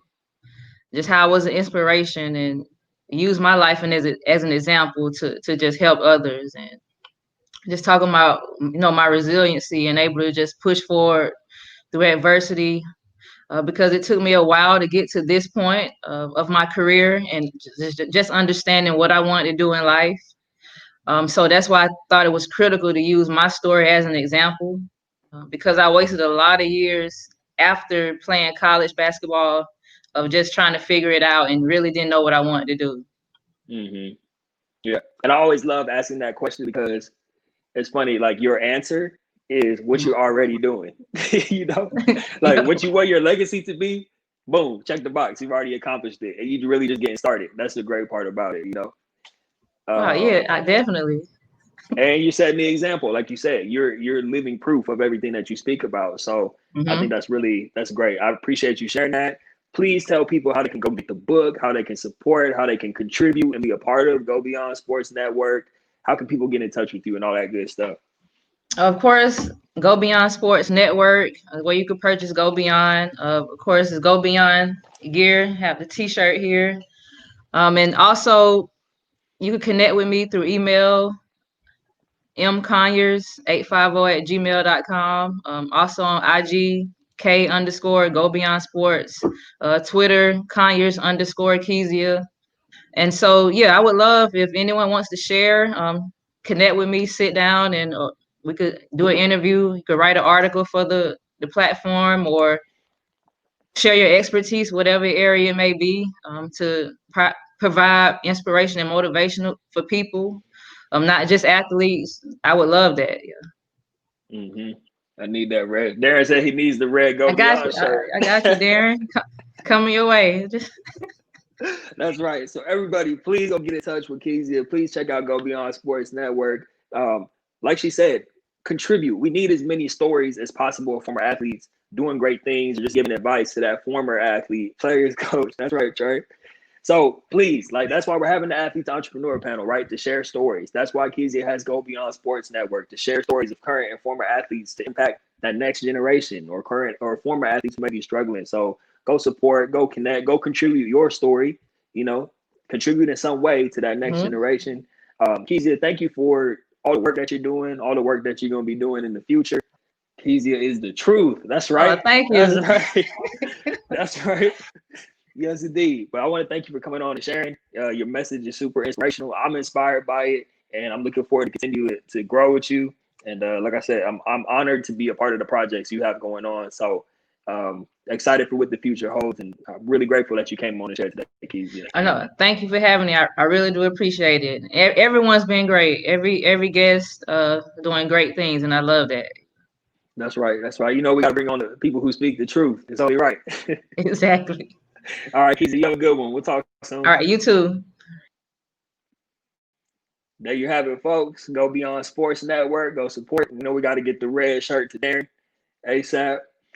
Next up on the panel, last but certainly not least, we have Keto Delgado. Keto is a former football player and graduate of Northeastern University. He's now the founder of You Recruit You and the host of the Full Ride College Recruiting podcast.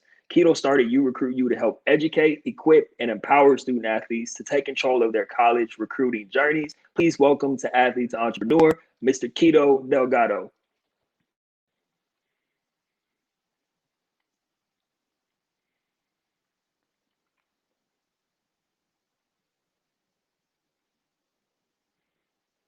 And while Keto is loading up, I would just talk a little bit about how I first connected with Keto. Hang on. Let me see. So, Keto, there he is. What's up, Keto?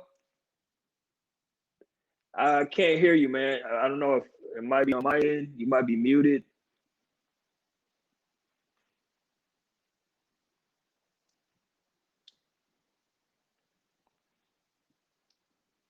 Keto, you might be mic hooked up or something. I can't hear you yet. No, not yet.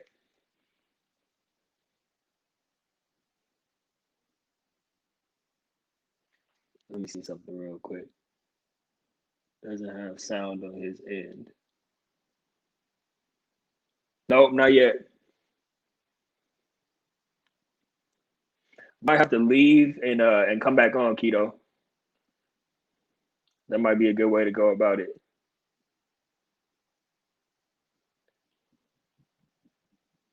And just for anybody listening while Keto's getting that worked out. Oh, 1 second. He's not mute.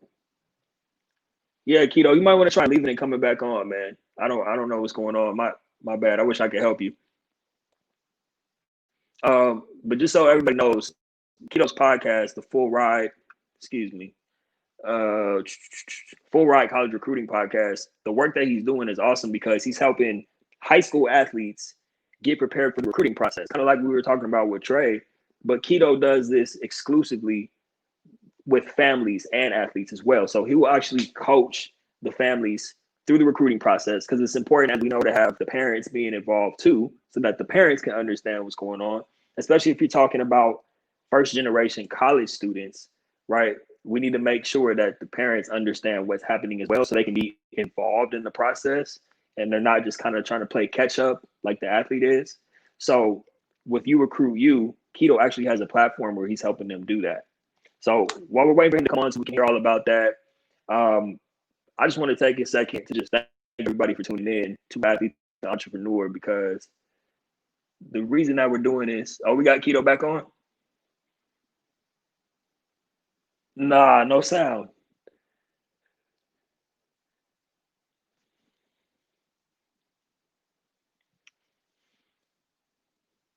Don't worry, folks. We're going to get Keto on here. The wonders of technology. It's all good. We're going to make it work. We're just building anticipation for Keto to come on and share the message. That's all. We're going to make you wait for it. You got to stay tuned in.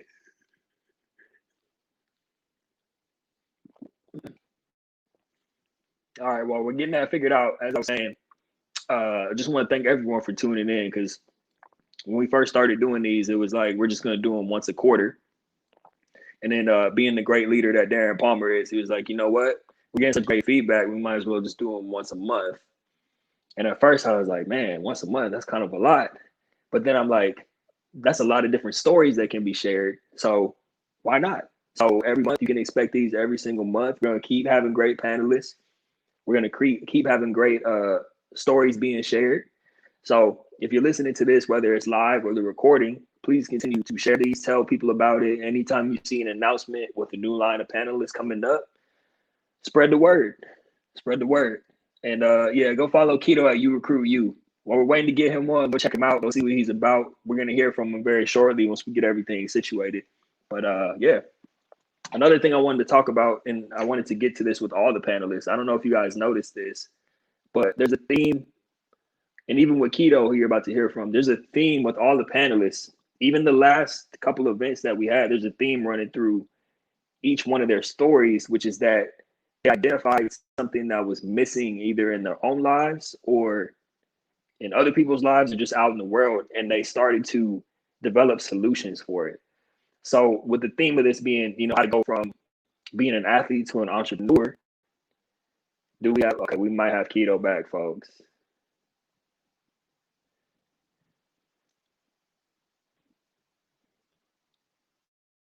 How about now? Woo, we got it. Thank God for 2 laptops. Oh man, thank God for 2 laptops, man. Like I said, we just build anticipation, man. That's it. That's it.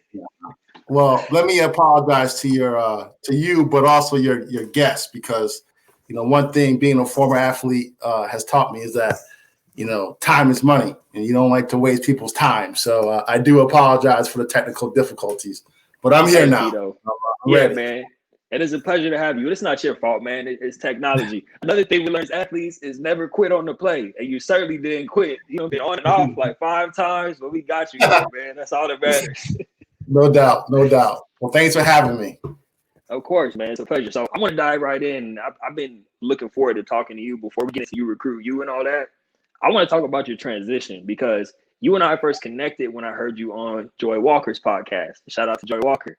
And yeah. Yes, sir. Sets for life. And I was so impressed by everything that you were saying that I'm like, man, I have to reach out and touch base with this man. So for all the current or former athletes listening, you know, people might have had their seasons canceled, whatever that looks like. Can you just talk about your transition out of football and some of the things, some of the challenges you had to overcome during that time? Yes, absolutely. So, you know, I just wasn't prepared. I mean, bottom line, I don't know how else to say it, but I just wasn't prepared for that transition. I think, you know, I had aspirations of playing, you know, in the NFL, you know, and I really thought all the way up to draft day, you know, that I may not have had my name called, but I thought maybe I'd have a shot at, you know, really, you know, maybe getting a shot, you know, via free agency. And when that didn't happen, I was kind of left scrambling, like, okay, now what? And I was like many athletes where, you know, while I was in college, I didn't do a good enough job building up my network. I didn't do a good enough job trying to, you know, really, you know, put, you know, pieces in place, you know, for life after college.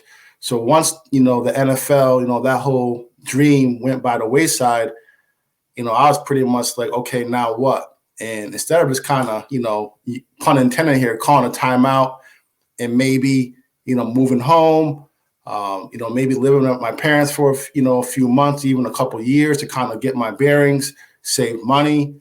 You know, my ego just wouldn't allow that to happen. So instead of making a strategic and a smart decision, you know, I just stayed in Boston because I went to Northeastern University. I don't know if you guys can see, but I'm repping Northeastern.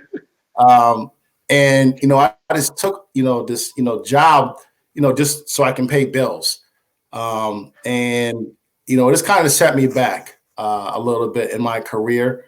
And I just, you know, the biggest lesson I have, you know, for my students, you know, regardless of what level you're competing at, by all means, if you have aspirations to play pro, go after it, you know, try to make it happen. But just because you're pursuing that dream doesn't mean you can't also, you know, build a network outside of the locker room. And that's definitely something I didn't do when I was in college. And that would probably be one of the biggest pieces of advice that I would give the current college athletes. Man, I think that's huge. I really love that you touched on the ego part of it too, because I moved back home, but my ego, instead of having me being still and just focusing on mapping out my path and doing all that and getting myself together, my ego was like, you got to get out. You can't be living with your mom and dad. So all I ended up doing was moving out, overextending myself, messing up my credit, and having to move back home anyway at a certain point. So one of the things that I really enjoyed hearing you touch on as well was the advice that you give to parents of athletes who are going through transition. I've heard you speak on that, and you dropped some gems on that one. So can you speak to the parents of athletes who are going through transition right now?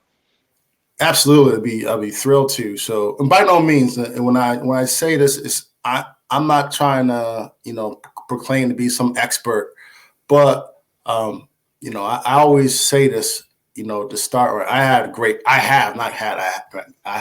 parents, and they supported me throughout my life, continue to support me, obviously at a different level now that I'm older, but they've always had that love, guidance, and provided me with that structure. But, it was my belief, like it was just beaten into me, that once you left for college, there's no coming back home. So on one hand, that's good because, I remember, my first semester, I got like a 1.7 in, my overall GPA. And then I came home for the holidays and me and my dad were driving around and we went and we pulled up to a gas station. The gentleman came to pump our gas.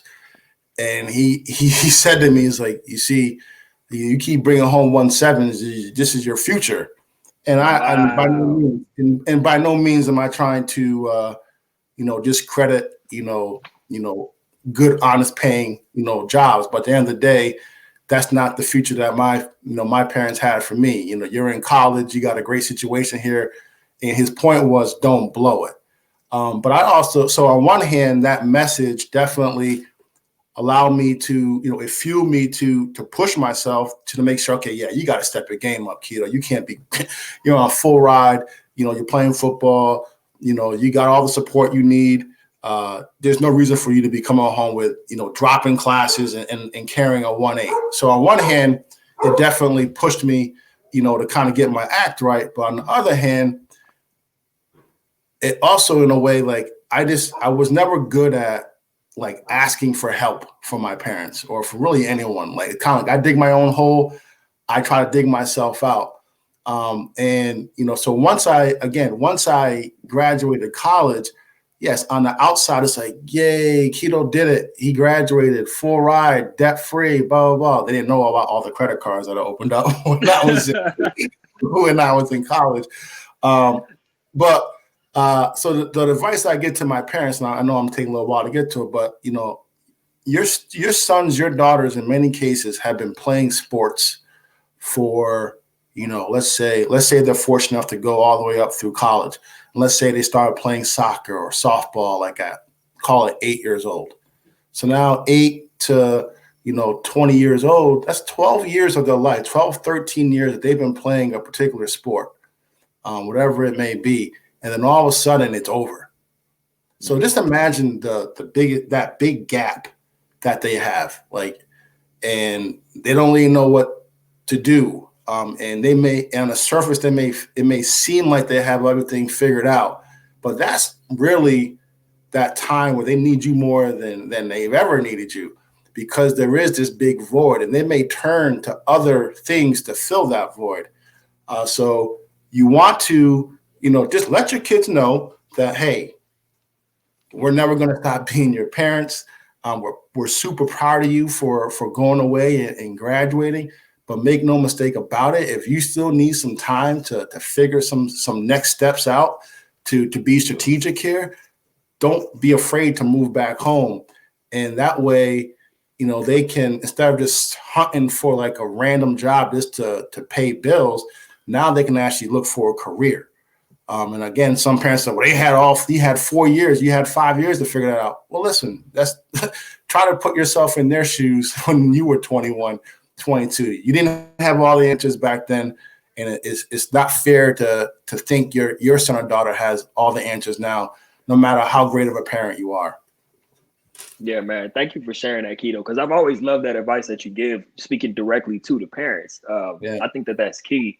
And I want to, let's move on, because I definitely want to talk about You Recruit You. Like, this is another one of those situations where you realize there was a need, but I want to hear directly from you. What was the process like of you just saying, hey, I have this idea, I'm going to run with this, and then boom, You Recruit You is born? Like, what was that process like? Yeah, absolutely. So I graduated, and obviously I figured out my career, but I've always done sales, right? I've always done, business to business, B2B sales as my career, and still do it. I mean, I have You Recruit You, but as that's building up, like many, entrepreneurs, I still have my 9 to 5. So I am balancing the two. But at my 9 to 5, I'm a sales manager. And probably 2-3 years ago, maybe, one of my sales reps, she came, I could hear her on the phone. I know, she was talking to her older son, who was a senior. He played football. And she was just telling him, like, it's going to be okay. It's going to be all right. Don't worry about it. And I was like, huh. And it was like at the very end of the day, we were just the two of us in the back room. And, in the sales, we call it the sales pit, whatever. So I overheard her conversation. And anyway, I said to her, I was like, is everything okay? She was like, yeah, his name's Kyle. I was like, Kyle, he's just getting really frustrated because, he's not getting recruited. And she was just, as a mom, you could just tell, how moms are. She put on that mama bear hat, and she just was really upset because, her son has worked so hard, but he was really getting no real attention from college coaches. And then she proceeded to kind of blame the coach. He's not helping him at all. The school's not doing anything. We pay all this money to send, all this different stuff. I'm not going to go into all the details, but the bottom line is I just said, all right. And as we were walking outside, we went to the parking lot. And I just probably spent, 30, 45 minutes with her in the parking lot.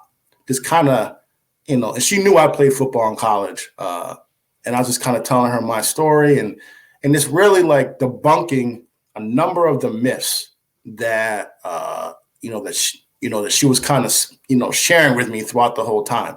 He's an all-star. That means he should be recruited. It's the coach's job to recruit, to get him recruited, everything under the sun.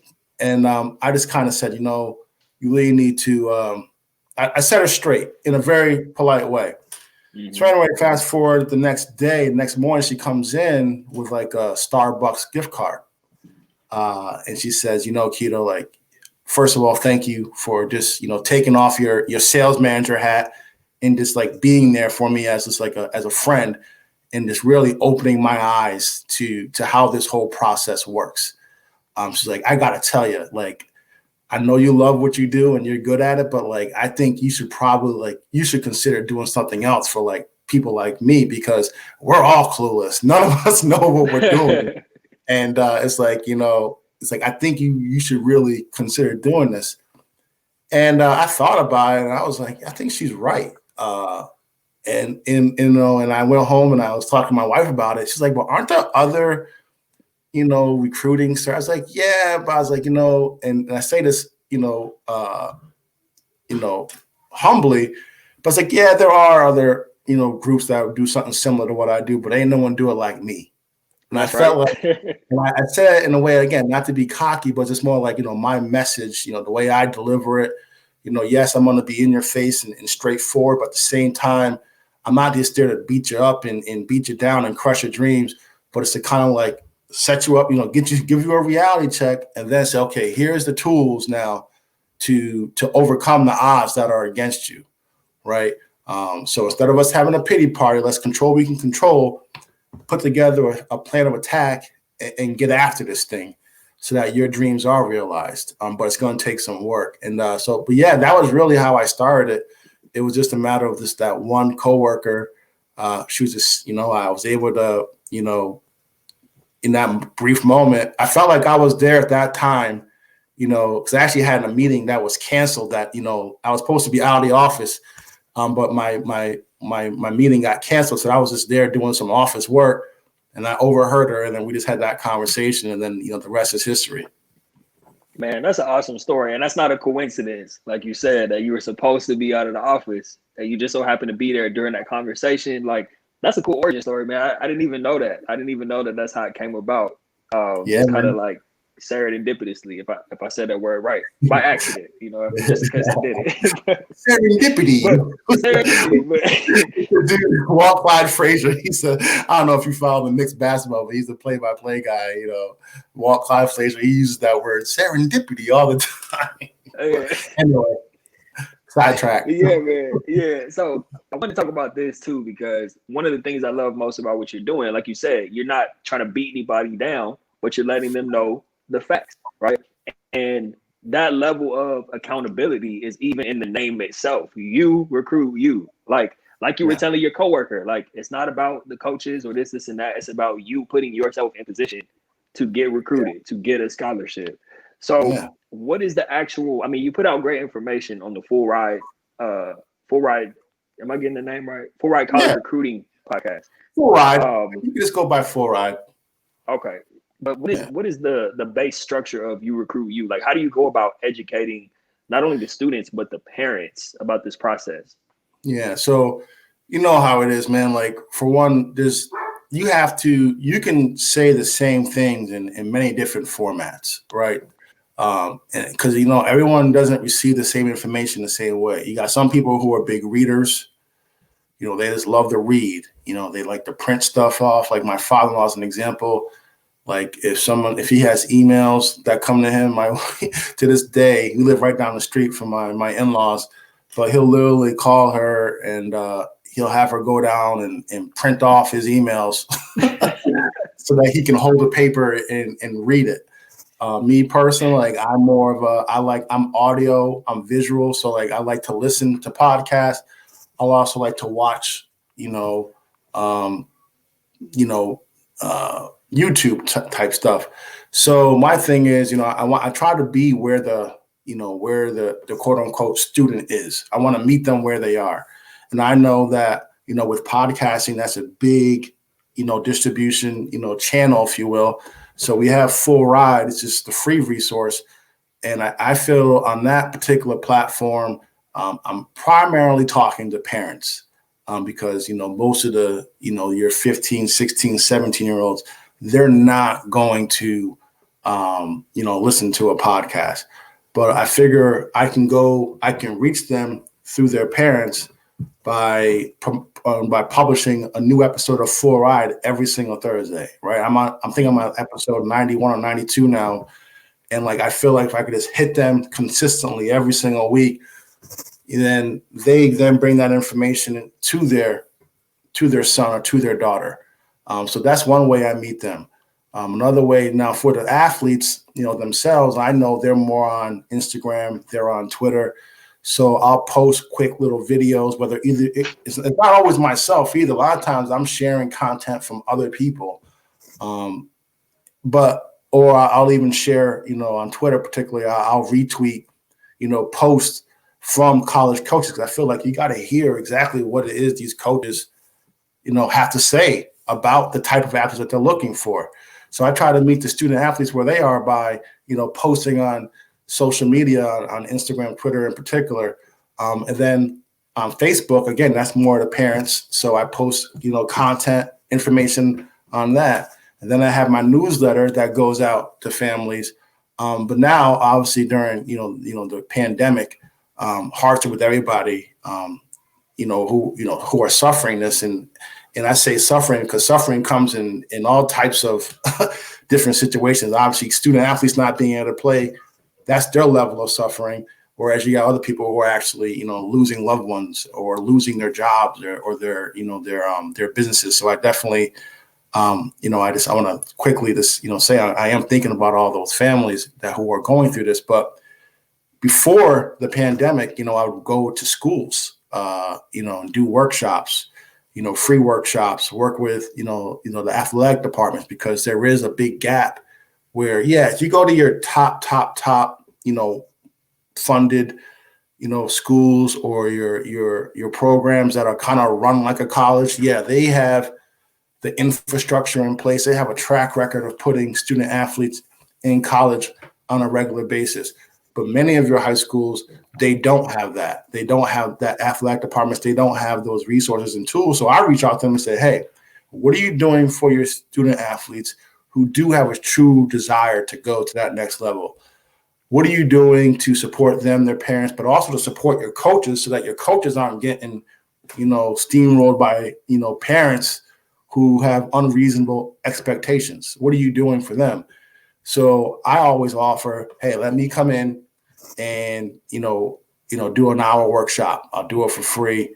And that way it's also, just being honest, the lead source. So now all of a sudden the parents hear me, for 35, 45 minutes.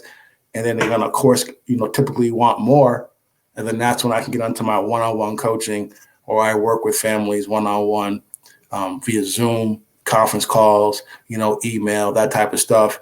I can help hold them accountable, but also give them some real strategies, one-on-one strategy that's particularly for their student athlete, because that's one of the things that a lot of people don't understand is that, like, the recruiting process, yes, there are some commonalities, but at the end of the day, like, the process is so different for every recruit. I mean, depending on the sport, depending on your GPA, depends on your goals, depending on the school you go to, like, you just can't take a, one size fits all approach. So I really try to get to know the family, get to know what the different circumstances, and then implement a strategy that's going to get them the best results that they want. I think that's great, Kito. And I think it's especially great that you're doing it. You're customizing it. It's not like a cookie cutter. You're really getting to know the student. You're really getting to know the family, so you can create a custom game plan for them to be able to get recruited or get a scholarship, instead of being like, just follow these 5 steps. Let's see what Trey said. My parents would have loved that information during my recruitment process. Man, Me too. I told you this plenty of times, Keto. I wish you were around, man. I wish you were recruiting as well. I've heard that so many times, and that's honestly, that was one thing that my old coworker said to me. He's like, "Oh my God, I wish I had known you had all this information, 2 years ago when he was a sophomore." Because a lot of times, that's another thing, is just like, I always tell families, though, this real talk, real quick, like, it's never too late, though, right? Like, and that's the thing that I think sometimes people think, like, well, if I don't get a scholarship outside of, as soon as I leave high school, then it's a wrap for me. It's like, no, I mean, that's the ideal way to go. But if you truly are about that action, well, you guys play sports, and I played football. So a term that we use in football, when we go to line of scrimmage, actually you too, you go to line of scrimmage, right? You're on offense. Let's say you call a run play, and they got 9 guys in the box. Well, what does the quarterback do? They call an audible. They get you out of that bad play. It's okay. We still want to get a first down. But we got to go a different route to get that first down, right? We got to call an audible. Same exact thing with you as a family. Yeah, you wanted to go from high school right to college, 4-year D1 program, full ride. Yeah, but guess what? That's not the play that, the play that you ran up until this point didn't get you that. So now you got to call timeout. You got to make some adjustments, call an audible, whatever you want to say, and then figure out another path to get to that end result. So, yes, definitely. I hear it all the time with families. Oh, I wish I had met you before. And I'm like, well, until your son or daughter puts pen to paper, their national letter of intent, it's still not too late. It may be a little bit delayed. You may have to go JUCO for a year. You may have to go prep school for a year. You may have to walk on and prove yourself, but you can still get to where you want to go. It is, you got to be flexible to a different path. I love that. I love that analogy of an audible that you gave, because, speaking of audibles, we're in the middle of a pandemic, and it's not like you've slowed down the work that you've been doing. If anything, I've seen an increase in episodes being dropped or information being put out, and you're teaching families and students how to adjust and adapt to these times we're living in, because recruiting is not stopping. You can still put yourself in position. And I think it would be important just because we even have people who work on the team at Self-Publish in 30 Days, where their kids are being recruited right now and in high school. So what is some advice that you would give to a parent or a student right now? And I know you're giving a ton of it, but just like a quick overview of how you can still put yourself in position despite what's going on in the world right now. Yeah. Well, I think the one thing is you got to, stay the course. And, it's so cliche. I get it. But, I say this constantly. Is you got to control what you can control. At the end of the day, like you can't control, whether you have in-person learning or remote learning. You can't control when the NCAA, lifts the dead period and allows coaches to come visit you in person and you to visit campuses in person. You can't control if if your state is going to allow your sport to be played. You can't control a number of things. So what I do is tell them to focus on what you can control, and that is keep going to class. Make sure you have the best grades possible. Get those grades right. Study for the SAT or the ACT, depending on what grade you're in. Take the SAT or ACT. Again, a lot of this is going to be grade based as well, advice. But another thing is, start building like your target list. I mean, I'm sorry, like this is where the harshness may come out. But if say you're a junior, and now we've had this pandemic for 10 months, and I call you. Or I ask you, how many schools are on your target list? Like, how many schools have you literally researched and said, this is a school I might want to at least consider, attending at some point in time. And you give me a list of one or two schools. Well, then I'm going to immediately say, oh, so you're not really trying to go to that next level because you should have at least 30, 40, 50 schools on your target list. Now, obviously, you may not get an offer from all of them, but you got to cast a wide net. So another advice that I would give to families, and this isn't just during a pandemic, this is all the time, but you should always cast a wide net because guess what? College coaches cast a wide net with recruits, right? They may be recruiting, let's say, quarterback as an example. They may only want to bring in 2 scholarship quarterbacks, but you best believe they're talking to at least 20 quarterbacks that fit their mode because they know the numbers say that all 20 of those kids aren't going to be interested in them. So they got to cast a wide net. It's the same exact thing that you have to do as a family is you have to be casting a wide net. So one way you can do that is certainly, fill out their online questionnaires. So you get into their database. If you're a junior or senior, you take advantage of the fact that you can email them right now. Take advantage of the fact that you can call them right now. I just saw Trey say, be realistic with the target list. Yes, going back to the target list. Yes, you can have a list of 50 schools on it, but, real talk, if you're, a Division II type player, if your target list has 50, Division I programs, well, then that's not a really good target list. So yes, cast a wide net, have 50 schools on it, but you also have to be very realistic with your ability as well. So those are some of the things you can do. And then lastly, I would say leverage social media. Again, if you're like a junior right now, let's say you played JV last year. So you don't have any varsity film. Maybe you have travel film though. But so you're a junior right now. So last year you didn't get to, really, you didn't play on varsity. And then this year you didn't have a season yet, or you didn't have one at all. You really don't have any varsity film.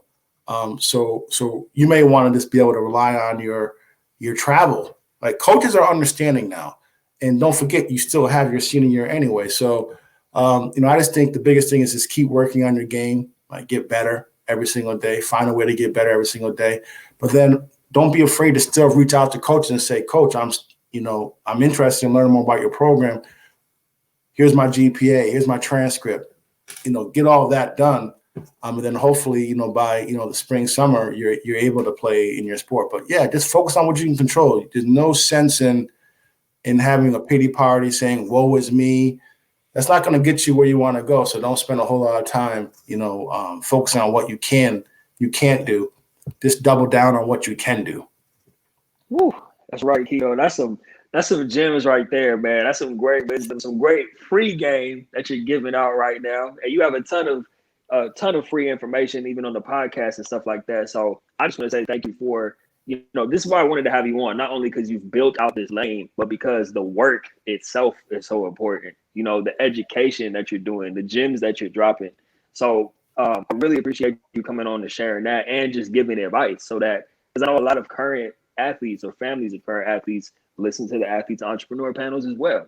So just in what you shared, they might have a complete mindset shift. Like, I have no question you shifted somebody's mindset today to be able to take on a different lens and have a different approach to getting themselves recruited. Hence the name, You Recruit You. You.